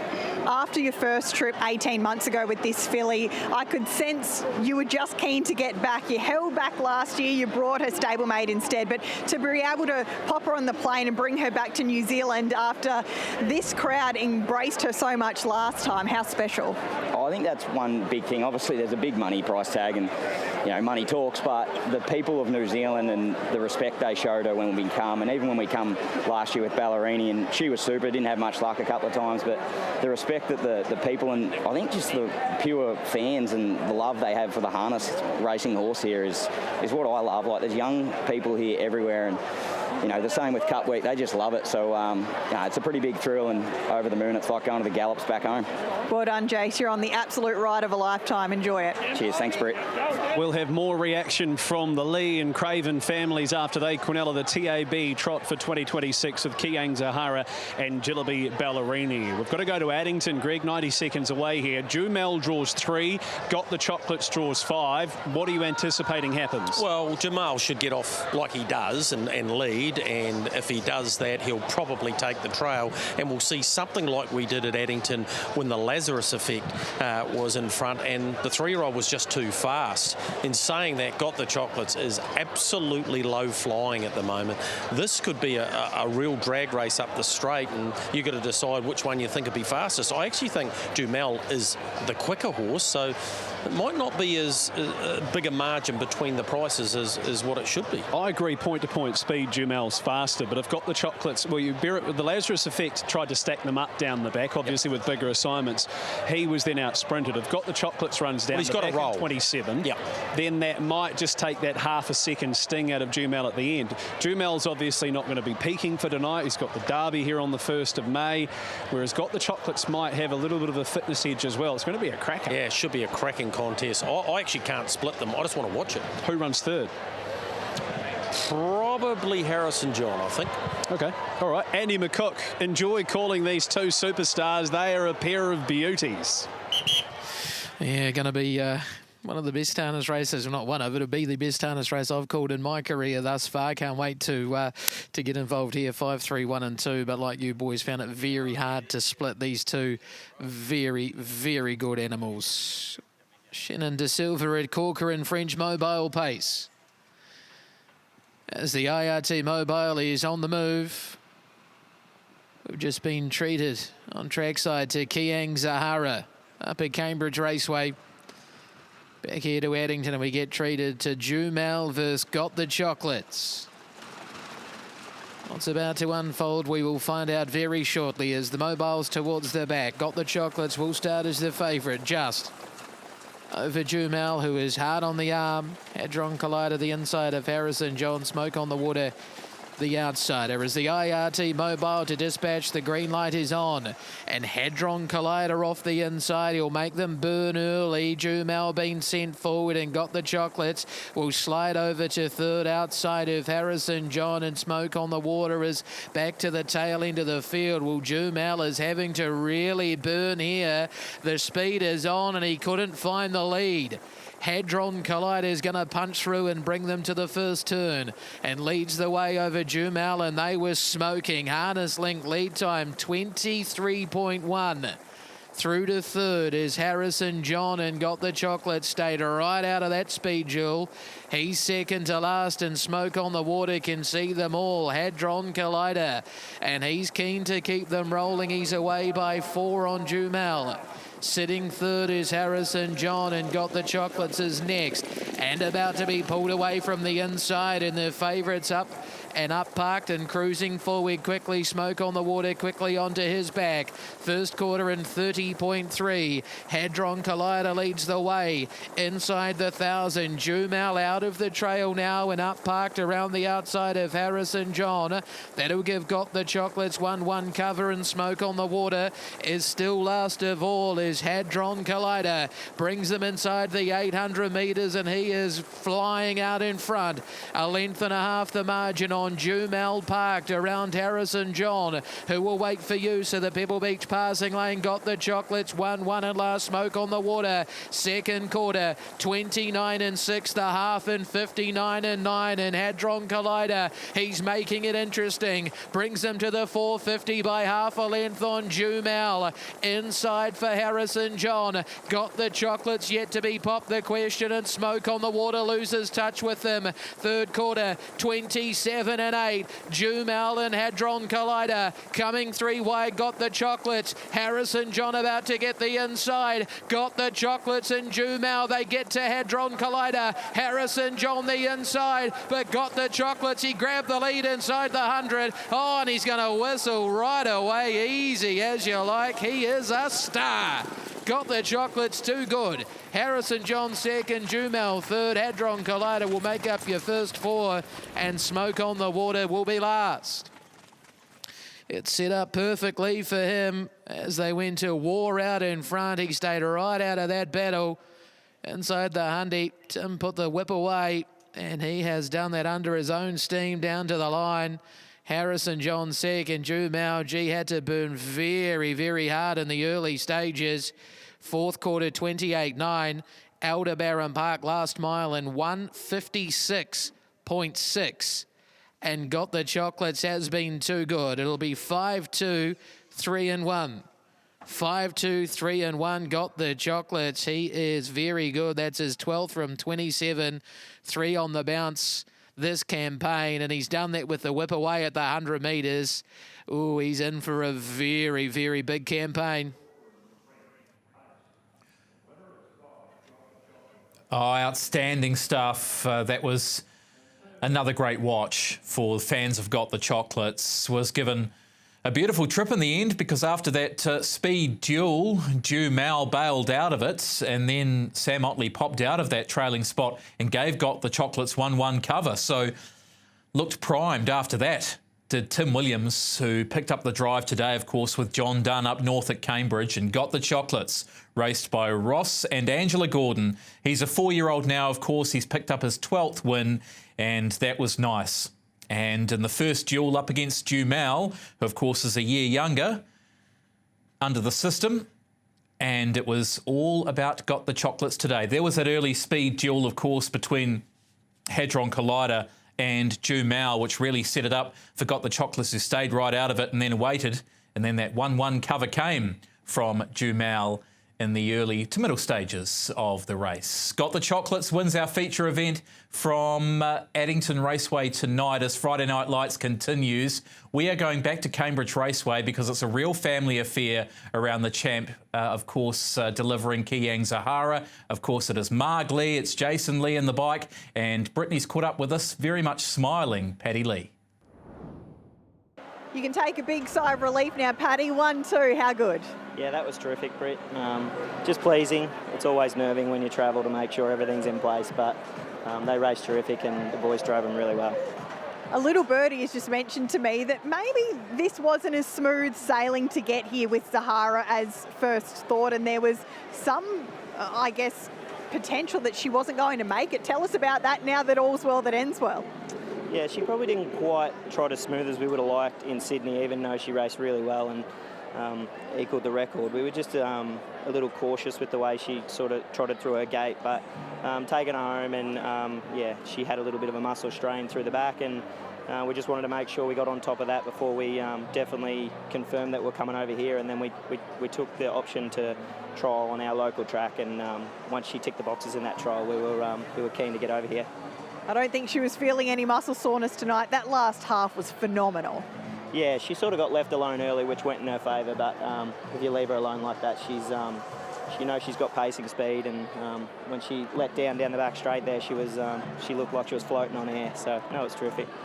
how special to Quinella it. Gosh, she was brave, Ballerini. She didn't have the easiest of runs, and she probably could have easily run third or fourth, but she's got such determination.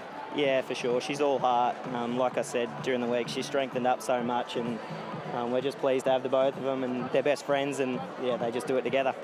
Speaking of best friends, your whole team, family, friends, all here tonight. It's like a travelling roadshow at the moment. You guys are really enjoying this once-in-a-lifetime opportunity. Yeah, Qantas see us coming from a mile away, I'm sure. Yeah, as soon as there's a road trip, the team's keen to jump on that plane and get out of Terang. And yeah, this is a lovely place here, and yeah, atmosphere's been great here tonight, so we've really enjoyed it. Good on you, Paddy. Thanks, Brett. From one champion to another, here is Leap to Fame getting ready for his $1 million assignment in the race by Sport Nation. Britty's a great ambassador for the sport, Paddy Lee. Do we reckon they're any danger of staying for the Rowe Cup, or are they away? I think if one horse was to stay, maybe Ballerini. I can't foresee Zahara sticking around. She's already had 8 runs this season, Greg, but they've spoken at length about their intention and their hope to bring her back for the Dominion later on this year. So I think we let her go home, regather, and then we welcome her back to Addington Raceway on the second Tuesday. Yeah, there's no chance that Kiyang Zahara will be going to Auckland, but yes, they have confirmed earlier in the week actually that Jillaby Ballerini will be sticking around. There he is, this great horse, Leap to Fame, Trista Dixon at his head. Grant knows he's in for a war here. He knows this is going to have to be almost a career best performance to win tonight, because as is the case, Matthew, in most races he's in, everyone's out to beat him, and that makes it blimmin' hard when you haven't got a stablemate, you haven't got any friends out there, you have to do it all on your own, and he's done it so many times. I just hope he can do it again. Cranbourne to trackside too, so that gives us plenty of time. 8 minutes away from the race by Sport Nation. Matt Markham, he's $2.15. Do you see that staying steady, or is he going to get even shorter once the Aussie money comes in? Yeah, they're just starting to come for him, Matt, which has been interesting, because for about 4 days and 4 hours he stayed solid at his opening quote, but the money has really started to come for him in the last couple of hours or so. We've seen the money that was there for Swayze dry up. He got into $4, back out to $4.20. He's still a massive losing result for the book. We took a number of $1,000 bets plus around him earlier on in the week. They're not really playing around much else. The Janitor's Cold, $2.90 out to $3.60. Another plethora of markets available for punters to get involved in here. The Early Crow, which has Captain's Knock at $1.65. There's a booster Quinella for Lowry and Swayze, and also one whether the national record will be broken or not. So jump onto the futures tab on tab.co.nz, because there's plenty of ways to make money as we lead into the race by Sport Nation. I've got Larry on top. He looks brilliant in the coat out on the track here too, to dazzle his fans again here in New Zealand. It's not going to be easy for him with Swayze, his half-brother, drawn in at barrier 2, but we know the legend of Larry, and he joins us again in the Waikato, and won't it great to see him win again. The son of Better's Delight. He's on top, Swayze. He's going to give him a great challenge. The 8, Kingman, of course, we know his toughness, and he's going to require all of that from barrier 8 tonight. And Captain's Knock's come up with the right draw to be in the right position throughout for Brad Hewitt. So I'm with all the Aussies for the Sport Nation, the race by Sport Nation, 7, 2, 8 and 1. I don't know if he's ever looked more dialed in, to be fair. What about that cheeky little head throw, and he put the head between the legs and thought about it for a moment? He is bright, well, and a little above himself, Matt. I've seen him do that a couple of times. He's never actually threatened. He hasn't engaged, but my goodness, look how fit he is. You can just see how well he is in his coat as well. He's all but ready. Take a screenshot of that for anybody learning about horse racing. That right there is as close as you will get to the perfect prelim. We'll talk about our favourite shortly. Captain's Knock is up the top. He is runner number 1. Glenn Holland, he bought 2 slots this year, 1 in the trot, 1 in the pace through Rampant Proprietary Limited. And Greg, he maps to get a pretty good run. Yeah, went very close to winning the $1 million bonus through the Carnival of Cups in New South Wales. Has the early gate speed to lead. The bookies didn't miss that. $1.65 if you want to back him to be the early crow and leader at the winning post. He is a terrific first 4 chance because of where he's drawn. And he has enough gate speed to take advantage, Greg, but we've heard from Brad through the week he only wants to find the helmet of 2 drivers. That's Cameron Hart or Grant Dixon. So if others have a look how much energy does he have to exert to at least hold his position? I'd say it might be a little bit. He looks great though. Swayze for Grimson and Hart and Rakiro Racing. He's a staying star. We've seen him win 2 New Zealand Cups. His first look here at this very race, Greg, it's a perfect barrier draw for him. 1, he'd be forced to really burn. 2, he can hold his position and work forward, and then he turns it into a real test of stamina. Yeah, and he's got the respect factor of every other horse and driver in the race. We all expect him to hold his spot early, roll to the front, probably by the back straight, and then turn it into a war. That's what he needs if he's going to win this one. Merlin, runner number 3. The big question around this horse for Montana Park, who own and have the slot. Dean Shannon, good luck to you. The question is, what does Zach do? Well, I don't think he can put all his cards on the table at the start and try and go to the front. If he does that, doesn't get there, that could be the end of the penny section for him. If he gets in the running line, he's a first 4 player. He's smoking along in the warm-up there. Zach's letting him know what it's all about. I agree. I think he just finds the running line quickly and saves something up for the end of this contest. N40 Racing, Josh Devine giving the slot to Republican Party horse number 4. We heard from Cran on Tuesday night on the box seat. We were thinking maybe he's not at his best, but he brought up some good points around the horse coming from impossible positions, and on the clock he's still going well. 54.26.6 himself last week. He can't go a whole lot quicker, Greg, but again, this is an awkward draw. He drew similarly last year, went forward and still copped a shuffle. I wonder if he just tucks in this time around and hopes for fireworks. Yeah, he's one of only 3 returning for this race. He needs some luck, but he has the quality. $31 chances. We walk by faith. Mark and Dennis Dunford, they own not only the horse but the slot as well. The country's numero uno aboard. Yeah, look, he's drawn in no man's land. He needs to get to the fence. I don't know how Blair can do that. If there's a war and he is one off the fence, he's a hope. If he's any wider, I don't think so. I don't think he can be going any better. His last 2 runs, he's hit the line with such venom, but he could do that again tonight and still not be able to make up ground. This could be a history maker. It could well be, if he's to win, his best ever performance. It might have to be leap to fame. I think this is his biggest ever challenge. He was phenomenal last year, Greg, but this is a whole nother step. There's more horses in this contest who have tested him before, but my goodness, he looks well. Yeah, he looks absolutely fantastic. This is a real test for Grant Dixon and his horse, but I believe he can stand up to it. He certainly looks like he will. McCarthy's had a win here tonight with Ripples. He combines a game with Luke McCarthy in the harness link slot with the IRT New Zealand Trotting Cup winner Greg. Can he give us some sort of form reversal? Well, if he brings his second Tuesday in November form to this race, absolutely he can. I don't think Luke McCarthy would have travelled him if he didn't think he was able to. He's going to have to put in a 3-wide run solo at some stage, and that's really hard to do here. A new piece of gear on tonight. I've noted the Murphy blind on the inside. Clearly some concerns about him handling this track, Matt, in saying that he tends to hang in on the bends and out in the straight, so it's never an easy drive for Luke McCarthy, but he's going to have to do it off the fence line at some point. Akuta dictated to by the draw. He might just have to sit tight and wait. Absolutely. Perfect draw for Akuta. He's not going badly. I think you have to include him in first. Yeah, he looks really bright too, Brittany, and if he's in on the markers following Captain's knock, he can charge late. All Stars and Chris Ryder slot, some great horses trained between them. Chris Ryder, great memories of Twimby Joe Fresh, horses like McCardle and Better's Wish and the like. The Janitor, we saw him come out for a pre-race warm a short time ago. Greg, he still looks like a big kid. Yeah, he almost looks thoroughbred-like, doesn't he, with a card on, but he was so good here last week in track record time. If he gets one crack at them like he did in the Miracle Mile, he has a massive part to play. Half a neck from Leap to Fame in that Miracle Mile. He'll be looking to go a fraction better this time around, and I think he'll be a great beneficiary of a look at the track last week. He's in Craig Whiteoak's slot. He also owns the son of Always Be Mickey, who's won 19 of 33. Better knuckle up, good enough to run fourth in the IRT New Zealand Trotting Cup. That man in those colours, choking, luxury liner. Christopher Vance, Britt, brings back some wonderful memories. It's a pretty illustrious lineup, isn't it? Better Knuckle Up still has a little bit to go before he reaches those heights, but he's another of these new kids on the block, and he proved himself in that New Zealand Cup, Greg, that he can mix it with them. He'll have to be driven the same once more, but in saying that, he was just a little below his best last start. Yeah, he was. Fourth in the New Zealand Cup was a cracking race.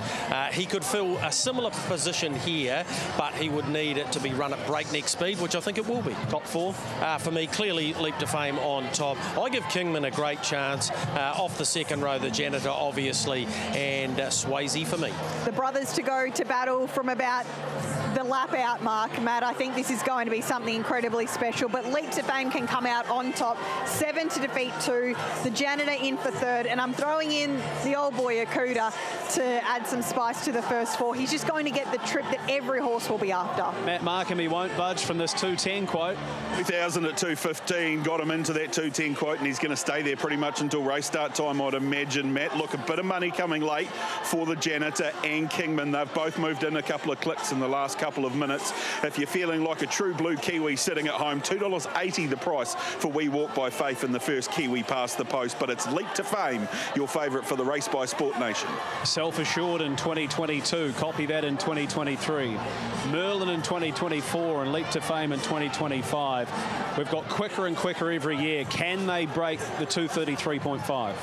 Well, when you consider the conditions we have tonight compared to what we experienced 12 months ago, why not? And so much, Greg, is going to come down to how long it takes Leap to Fame to work around. Is it going to take him 800 metres like last year? Because one thing we know for sure is that Swayze and Cam Hart will not give him an easy opportunity to work there. He'll be watching. He'll be waiting for him to come, and it's the one big concern for Grant Dixon. He is worried about taking that long to get to the park position, because if they're running at breakneck speed and he's out there, as good as Leap to Fame is, it's still going to need a Herculean performance from him. This is like a pop concert type atmosphere. I've never seen this at a harness meeting before. There are people dancing out the front and they're enjoying themselves, and they're about to see something exceptional on the racetrack. Theories, opinions, tactics and all of that stuff aside, if you're a purist, it's not going to get much better than this. We're not missing many, Matt, that we would hope to have here tonight to race for $1 million. Leap to Fame has been the best for the last few seasons. Swayze has challenged him, and it's been a wonderful rivalry. And then you have these new kids on the block in the Janitor and Leap to Fame. And I know I'm an Aussie, Greg, but gosh, I'd love the Kiwis to stand up and really fight back here. Yeah, it hurts. Don't worry. It's been hurting us for the last couple of years. It's hurt us each time we come to the Night of Champions. Tonight, we're probably going to have to run second fiddle again, but we've got some arsenal in the back kicker in the form of Got the Chocolates and Marketplace, Jumel and the like, so look out in the years to come. But tonight, we should just take this in, enjoy it for what it is, and look at a wonderful spectacle at a venue that has had some great horses over the years, the likes of Christian Cullen walking down the straight with the crowd. That's what it feels like again here tonight. Sit back and enjoy this cracking contest, the race by Sport Nation. 17 million you mentioned earlier on between all of these horses, 247 wins. This may well be a race that is going to take your breath away. Leap to Fame draws one from the outside as your favourite. As Greg said, sit back and enjoy the race by Sport Nation of 2026 with Aaron White. Galloper in the score up, the Janitor. The Janitor's broken in the score up here. Will not settle, does now for Pete McMullen, but will leave missed the start, I'd say, by a good 2-3 lengths as they come on in the $1 million, the race by Sport Nation. 2 1/4 laps, high class pacing action, they're off. Merlin and Captain's Knock show great speed, and from the deep, Kingman's coming across. Who gets the early crow? It's between Merlin and Kingman. Back on the inside, Captain's Knock will use the turn to come through and lead, and they're followed by Akuta's got a lovely run through from the second line. Leap to Fame's out 4 wide, Swayze 3 wide, back on the inside, then to Better Knuckle Up. Republican Party further back in the field, then to We Walk by Faith, and settling back at the tail end was the Janitor after his shenanigans just before the start as they get through the back straight. Captain's Knock, he's about to hand up the lead here now to Kingman, and that has Leap to Fame out now parked. 39.9 was the lead up time here. There followed then getting into the 1-1 is Merlin, the winner of the race 2 years ago. Republican Party's got his back over on the inside to Better Knuckle Up. up. Swayze, Cam Hart, they're well back in the field here as they lost the early battle. Back on the inside then too, We Walk by Faith, and the janitor Pete McMullen whipped them in as they work into the home straight. They put 1,000 metres into the $1 million, the Race by Sport Nation. And the opening quarter, 29.7. The reigning New Zealand Cup winner Kingman up on the outside. Leap to Fame, Larry. He sits park, but he loves doing that. Back on the inside, Captain's Knock. Brad Hewitt enjoys the perfect run. Merlin's in the 1-1 for Zachary Butcher, Akuta and Mark Purden. 3 back on the inside. Then Republican Party, Carter Delgetty, Better Knuckle Up and Tony Hurley. Swayze well back in the field here. They're followed by We Walk by Faith, Blair Origin back last, but looking to take off now the janitor. 29-2 the second quarter. Through the back, and it is Kingman in the harness link jacket. Leads by half a length. Leap to Fame. Back on the inside to Captain's Knock. Will wait the TFS Horse Transport passing lane. Merlin's 1-1 coming forward. Republican Party 3 wide. Akuta the inside. The janitor further back as We Walk by Faith. Better Knuckle Up and Swayze's last. They run the back straight quarter. 27.5. Larry goes to the lead. Leap to Fame puts a length into Kingman. Round the outside, Republican Party and Merlin being held up on the inside. Captain's Knock. He goes for home. Leap to Fame. He's in blissful isolation by 5. Republican Party, Merlin back on the inside. Captain's Knock. Stand up, ladies and gentlemen. Applaud the perfect pacer down to the line. And Larry, you've done it again. Leap to Fame. What a win. Second over was Akuta. What a run by Swayze as he got up for third. He was last coming off the back. Captain's Knock. We Walk by Faith. Further back in the field, the janitor. Back in the field then to Republican Party. They were followed Merlin. Kingman, he was back. And Better Knuckle Up. 2:34.56 will be his time. Another spine-tingling edition of the Race by Sport Nation, and this horse does not let us down. I'll call him the world's best. The Northern Hemisphere, you come down and prove he's not. What a horse. Leap to Fame. Larry does it again. He goes back to back in the race. Akuta's been big. How big Swayze last turning off the back. And he's got up for third in front of Captain's Knock. But we all talk about this superstar. I call him the perfect pacer. That's what he is, the son of Better's Delight. Leap to Fame. What a horse. Oh, my goodness. What have we just seen? I don't know what to say. Is there anything that we need to say other than he's just a freak? I thought he produced his career best performance last year, but he has just eclipsed that and some. He sat outside the New Zealand Cup winner and absolutely demoralised him, ran away and hid. Just a stunning performance by the best we've seen this century at least. Kevin and Kay Seymour now over nearly $7 million in the bank after that victory. I don't know if I'll ever be able to talk about a horse like this in my lifetime. A lot of things went against him in that race. A lot of people changed their tactics. Obviously, Luke McCarthy decided to come out and get rolling early. He had to work extremely hard, but he's such a superior stayer, and when you see Grant Dixon salute like that, that is a rarity. Brittany Graham, this horse has got us lost for words. I think we're all just trying to regather our thoughts right now, Matt Cross and Grant Dixon. You're probably doing the same. 12 months ago, we walked back like this and you were in awe of this horse, but still, at this point, you must just shake your head. Oh, honestly, just simply amazing, you know, what he can do and how strong he is, how much he wants to win, and how he just keeps powering up is amazing. I know it's hard to compare race by race, but he's gone faster this year. He's done so much work this year, and still 12 months under the belt as well will allow Grant Trista to enjoy this moment. But this crowd loves him. You love him. Everyone loves him. But what about at the top of the straight when he put away probably the best field that he's ever raced, and he's done it with contempt? Yeah, like I just thought there'd be a few back markers coming because they'd gone so hard, so I sort of did go for him to keep going, and yeah, he's just amazing how he just kept going through the line. That race changed complexion quickly at the start when Kingman pressed forward. I'm sure you were acutely aware of what was happening, but for you, what was that feeling like when all things sort of went out the window pretty quickly and all of a sudden you were eyeing off where Swayze was? Yeah, exactly what you said then. It was, just changed so quick, and I was just desperate to get ahead of Swayze because I thought if I didn't get ahead of him, I was going to be in a world of pain. Kingman was out in front, he was rolling along, but he looked comfortable. That first quarter in 29 and 7, and then you really dialed it up from there. Yeah, Kingman's been hard to beat for us, so I didn't want to take him cheap, so I thought I had to be at him a bit, so, to sort of try and outstay him, and he was able to do that. You brought him here last year. You clearly love the experience, and this has been circled on the calendar for some time. It must be nice vindication to tick it off again. Oh, 100%. Just the thrill of bringing him over here. Like, New Zealand really embraced their harness racing, and it's just been a great trip. We're going to go and have a chat to Trista Grant. I know how much she means to this whole experience, Trista.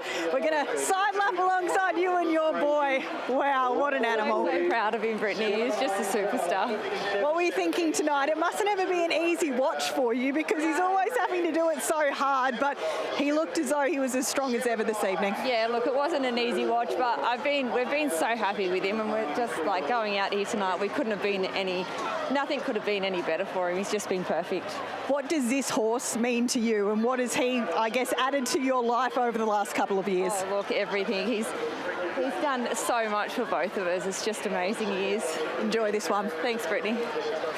There's Brittany Graham chatting with Trista and Grant Dixon as we see Kevin and Kay Seymour. They were brought down to the birdcage by Harness Racing New Zealand CEO Brad Steele. Of course, he had a great relationship with them over in Queensland, and you could just see on Kevin's face there was a tear about to come down, just almost fairy tale stuff. I know what it meant to them when they came here last year and were able to do it. To win in another country, that is something that Kevin and Kay have aspired to do, and they've now got the right horse clearly to have done it multiple times here, but it's still meaning a heck of a lot. He's been in the sport his entire life, and a massive part of Albion Park in Queensland, and he's been to the sales this year, and I said to Grant, what's going on there? He said he wants to find his next one. Well, he'll be looking a blimmin' long time because I haven't seen one like that, and he'll be battling to find one to match him. 7 years ago this horse was born. He was born with much bigger lungs than anything else, a much bigger heart than anything else, and a much bigger will to win than anything else. We talk about Kiang Zahara being so dominant in the trots. This horse is next level and then next level again for what he's done here tonight. Just unbelievable. He's just destroyed them. He's broken their hearts. He's sat outside them. He's done more work than any other horse in the race, and he's run away and hid. An absolute pleasure to be on course once again, Matthew. And we were all standing here kind of watching the TV because we can't see a whole lot past the crowd, but then with about 50 metres to go, we all turned around, and I can guarantee you that memory will never leave my mind, watching this unbelievable pacer do what he does best, winning feature races. Andy McCook, we've got to go to you for race number 8 at Addington. We were all just lost for words after that performance of Leap to Fame. We cross our fingers, our toes and everything that he can come back to Addington for the second Tuesday in November this year and get himself a little bit of redemption. Welcome back after the scenes that we saw Leap to Fame winning the race by Sport Nation for the second year in a row. It was full of raw emotion, Brittany, particularly from Kevin and Kay Seymour. They were just thrilled to be able to bring him back after what they experienced last year, and to see him do it all again. Quite incredible, all things being equal. Great to catch up with them. And I posed a question, Greg, that everybody wants to know. Will you bring him back for another tilt at the New Zealand Cup? He said, well, how can you retire him when he's going this well? And they have it penciled in. They'd love to bring him back. It's the race they really want, which is remarkable for an Australian pair. Yeah, it is. It's the one thing that he needs to tick off. It's simple as that. As Matthew said, he was the image of perfection when we saw him in the prelim. He was just unbelievable out on the racetrack. Grant never shows any emotion, but he himself knows what just happened there. It was nothing short of breathtaking. He will be there in November. I have absolutely no doubt. It's the one box that needs to be ticked. Akuta ran a massive race coming from back in the field to grab second. Swayze equally as good, and Captain's Knock battled on nicely. Francine cent favourite here. Matt Markham in the last. Are the favourites punters going to get out on the right foot? Well, I would have said so until about the last 10 minutes, Matt Cross, and they've just gone a little bit cold on it, and the money's starting to come for the horses up near the top of the book. Spiritual Bliss is $10 into $7 and continuing to shorten. There's been really strong support for My Surfer Girl, now a $5.50 chance in from $6.50, and last week's winner, Princess Gracie, she's just started to take a little bit of money too, $7.50 into $7. $1.90, she might get closer to $2 by race start time, Francent, the way this market's unfolding. 4, 6, 7 and 1 for me in the lucky, and we'll go with the 4, Princess Gracie. She's gunning for the hat-trick of successes. Zachary Butcher doing the driving. Handy draw for her to work with here tonight. Francent, yes, the extra journey will help her chances tonight. Crystal Hackett. My Surfer Girl comes off the Group 1 Breeders' Stakes, placing down at Addington at her last start. Wee bit of a freshen up. Matthew White, the trainer. Tony Hurler, he will do the driving, as Maddie will drive Ty Tate, and I've put that in the mix as well. Matthew's dad's already had a winner tonight in Les, so let's hope Maddie might be able to do in the last. 4, 6, 7 and 1 for me. I reckon bookies have got one at a crazy price here. Soul Artist, the 9, who's going to follow Ty Tate at every stride. $23 if you're wanting a roughy play to get yourself out here at big odds. You can do worse than back her. Horse number 6, Francent, is the favourite here. Britt, she was super last time, and the 2200 brings her right into play. Absolutely. She was huge, 3 wide in a very strong time overall, and she just kept coming as well. She was also a month between runs, Greg, so improvement likely. I guess if you're taking the short odds about her, you'd love to see her roll to the front. I don't foresee that happening, but she's good enough to overcome a few different scenarios. Yeah, she is. She's the Group 1 winner of the Queen of Hearts, of course. She's been an outstanding mare. Won't be easy for Crystal here. Tactically, it's going to be a real challenge, but she absolutely is top pick. Looks so well placed, being a free-for-all as well. Under preferential system, she'd draw the outside, so having barrier number 6 is going to be somewhat of a luxury. Runner number 7 is My Surfer Girl. She came down to Christchurch Brit. She did a pretty decent job down there, running on and behind our very best. Yeah, 3rd at Group 1 level last time out. She's missed a few of these lead-ups, opting for a freshen and a trial a fortnight ago. Maddie is sticking with Ty Tate, which I found interesting. Maybe she's a harder drive or the like, or maybe she's simply a better chance, but she's probably better performed, My Surfer Girl. Yeah, she's a really good horse. She'll have to do a power of work at some point in the race, but she has a first 4 chance. Ty Tate will get a sweet run, Greg. Yeah, absolutely will, and just had too hard a run here last week. Brittany did a power of work. Princess Gracie got them late, but the time was just off the charts. This speed map's really interesting for mine because Ty Tate generally, when she can lead, holds it, but she was really taken on by Spiritual Bliss last time out, so Maddie White has a big decision to make. Under either scenario, she should get her chance. And we're going to take a look at horse 4, Princess Gracie. Well, often, Britt, we talk about horses and we'll hear connections say, oh, this horse has just had no luck. This horse has had luck, and more luck, and it's all been good. Or have they just been good drives, Matt? Because Zach will tell you they were good drives. They've been pretty gutsy manoeuvres on a few occasions to take inside runs when they availed themselves. And yes, he has got the luck or the rub of the green when required, but she's racing really well. She was off the bit a long way from home last week and just kept coming, which tells me she should be better over a trip. Of course, she ran a bolter in the Oaks last year. Yeah, it went phenomenal when she came south, so she is that sort of quality. She's got a draw to operate from here. She's a decent winning chance. Now, I sit back and watch a few races here in the north, whether it be on Out the Gate Thursday or F&L between races at Addington, and this horse has really taken my eye, Soul Artist. I reckon she's going to go through the grades and do a pretty good job. She maps to get the perfect run on the pegs here. David Butcher's had a quiet night. I reckon he can sneak this one home at odds. This is only her 6th career start, and she only started racing in January. My word, she's come a long way in a short time, and she was awfully green early. She's just getting better and better at her mannerisms every time she steps out, and she was great last week. Yeah, she was, and I watched David Butcher give her a really strong prelim, so he wanted her to know that it's race time, and she could end up in the perfect spot here. I want to go around and pick up some coins and take it to the tote, I reckon, and put it on her at 16s. What do you got top 4, Greg? I've marked them 6, 4, 1 and 2. I really think Francent's throwing in here. All things being equal, if she gets some luck in running, she should win this race. I've gone with Princess Gracie. I think she's well and truly over the odds because she just keeps bobbing up and getting the job done. And at $7.50, she should get a nice cosy trip once more. 4, 6, 1 and 2 at the little bit of value for me. Scoring up, Matt Markham, late thoughts? Yeah, $1.85 now, Fran Cent, Matt. She's taken a lot of late money, as has My Surfer Girl, and plenty following you in with the Get Out Stakes, the each way play in the last, the 9 Soul Artist, $21 into 16s in the last of the night. Thanks for that. Upstairs to you, Aaron White. You captured the moment perfectly with Leap to Fame winning the previews, and I'm sure that one will burn in your memory forever. It certainly will, Matt. Don't know how I'm going to sleep tonight, but luckily I've got a good drive home, and we'll see how we get on. But it's every commentator's dream to call horses like these. Down they come. Set and ready for the last 2 1/4 laps, 2,200 metres. The Brilla, Prosecco, Sapphire Stakes are go. Tate out well. Francent's going to be used off the arm. Spiritual Bliss is up there. Soul Artist will end up 3 back on the inside as Francent and Crystal Hackett looking for the lead. Couldn't quite get it off Tate. At first 250 will continue to press on. Then Dream On Lou on the inside of Princess Gracie, 2 lengths away in the field. Then to a Lady of the Light and the 2 at the tail, My Surfer Girl.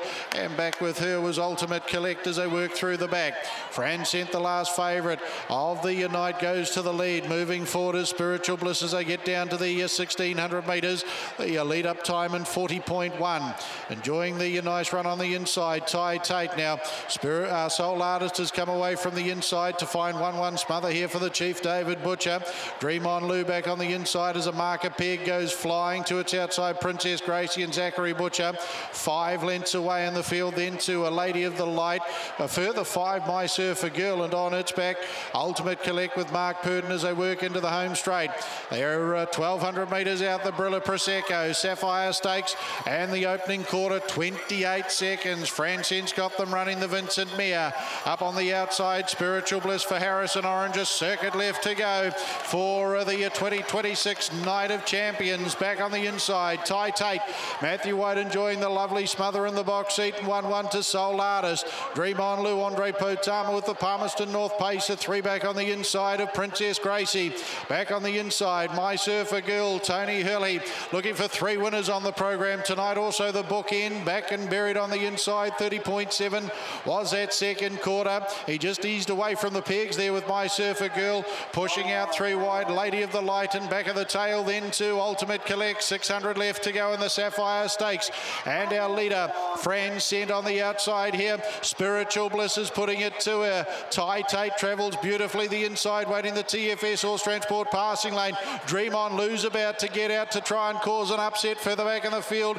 There now as they come for home was Princess Gracie, 29 6 the quarter down the back. Francent asked for full bore, leads away by a length and a half. Tate through on the inside now is Princess Gracie, and down the outside Dream On Lou. Francent coming strongly. Tate there followed Princess Gracie. Francent though the last favourite on the Night of Champions for 2026. Crystal Hackett bags a double, and Francent too good. Tate second, Princess Gracie third, then Dream On Lou. They were followed in by My Surfer Girl. Further back in the field, Spiritual Bliss, and they were followed by Ultimate Collect. Back in the field, Lady of the Light and Soul Artist to be the last, and they've run 2:37.39, 155.1, 29 on the way home, 58.6 the final half. Beautifully rated in front for the Patsy Marie Syndicate. Mark Jones trained, and the Vincent Mia out of Mary Niven by Courage Under Fire. And the extra distance tonight, a good positive Crystal Hackett drive, will take the last on the program. Second, Tate. Third across will be Princess Gracie. And a Blue Chip Blue, 6-1, 4 and 3 to wrap up the night here, the Night of Champions. I don't quite know what we've seen tonight. I'll have to take a week to sort it out, but boy, we have seen some racing, some horses here from the commentary box. I bid you a very good evening. And we've enjoyed hearing you capture every moment perfectly, Aaron, as you did here in the last. Best horse in the race, driven accordingly, found the front. She was too good. Yeah, terrific time, 55 mile rate, copped a fair bit of pressure from Spirit spiritual bliss. Absolutely kicked at the 400 metres and has won really nicely. Congratulations to Mark Jones, Crystal Hackett, and the Patsy Marie Syndicate, Fran Sense. Started again, win 11 for her. I'm sure there would have been a few people in Westport cheering her on. Of course, Bob Higgins with the mare, who showed absolutely nothing through the early stages of her career. She's just got better and better, and she's made it a fruitful trip north, Britt, has Fran sent. She sure has, and she just continues to get better. You're right, Matt, and steps up. Crystal, what a night for you, a double on one of the biggest nights in harness racing. How special?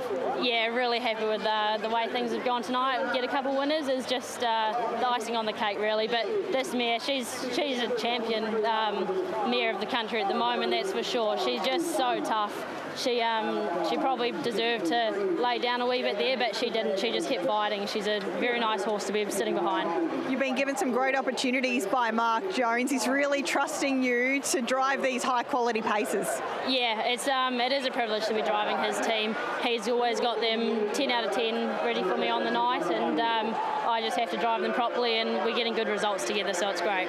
Quickly, what were you thinking about 1400 from home when you were really getting taken on? Was there ever any thought about taking a trail, or you were just happy to charge on this girl? No, I had full confidence in my horse and not so much confidence in the horse that was sitting parked. And yeah, we sort of made a bit of a statement, and she was too good. Well done. Thank you. There's Crystal Hackett, Judge Tom Thompson. He's come through with the numbers 6, 1, 4 and 3. Titate, another very honest run. Princess Gracie home for third, and Blue Chip Lou, the Palmerston North visitor, up for fourth. We just heard an update on Kiang Zahara. Yep, news through that she will not go to the Inter-Dominion in Brisbane. Albion Park starts about the 3rd of July, I think, so no for her. Obviously, Leap to Fame will be there, but confirmed he will be at Addington the 2nd Tuesday in November. So Leap to Fame, a yes for the Cup. Kiang Zahara, a no for the Inter-Dominion. Drax Project, they're starting to warm up the vocals here at Cambridge. Don't go anywhere. We'll wrap the night up right after this.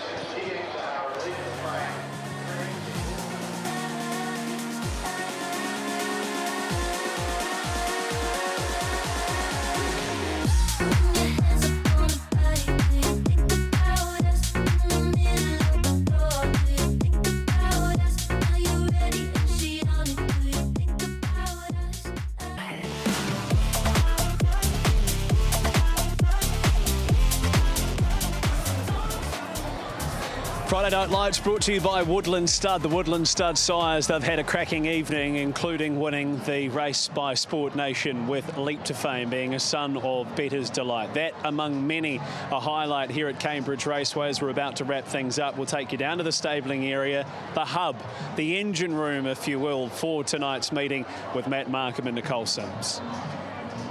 Yeah, thanks very much, Matt. It's been a super night down here in the stabling enclosure, getting up close and personal with everyone while bringing in those important market movements for me. Highlight of the night for me, last year I had the pleasure of standing at the winning post and watching Leap to Fame go to victory.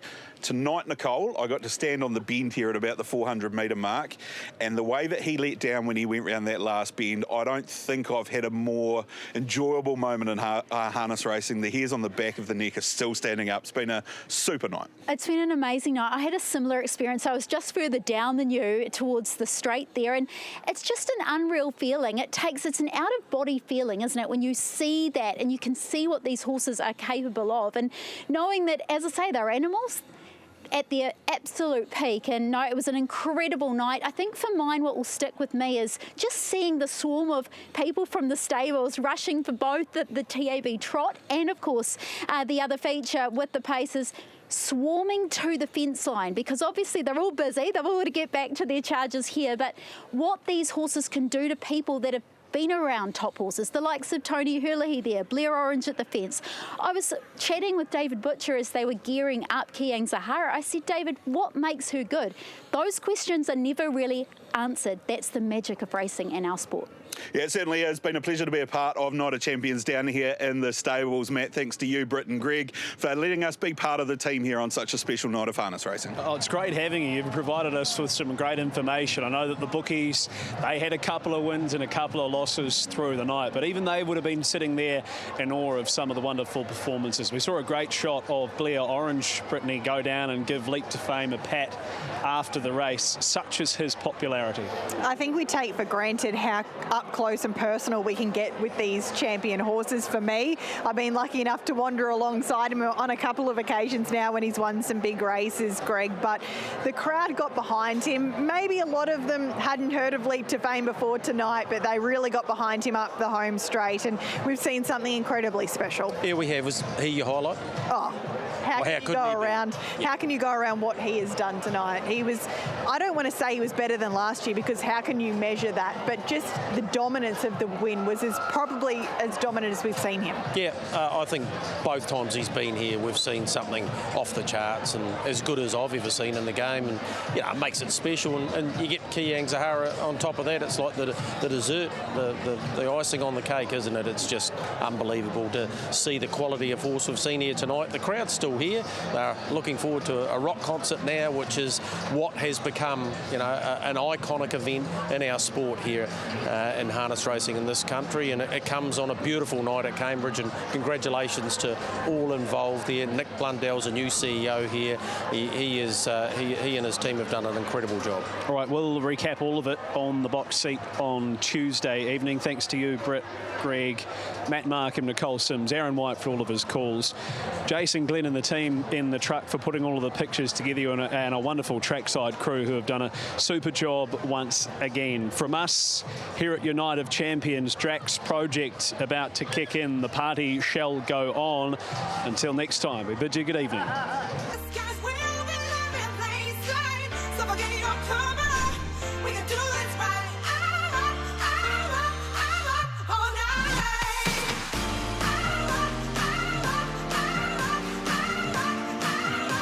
It must'll be love to Braveheart Highlander. They drive for the prize. It must'll be love. Well, it must'll be, because it has been 2 starts out of the Wallace Hackett team for 2 wins. Just worked out perfectly for her.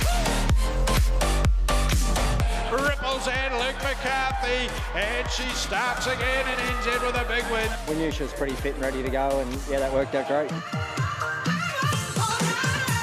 Dueling in front of a big crowd at Cambridge, and Lincoln Wave, Cyclone Rebel, they hit it. It is very tight. Yeah, I knew I'd get him.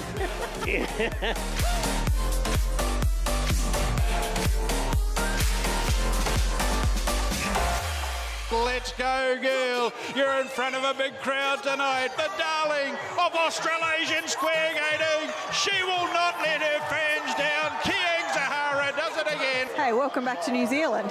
Thanks, Britt. Yeah, I love New Zealand. You dream of doing these things when you're a kid, and you never think you're going to sit behind an absolute champion like this.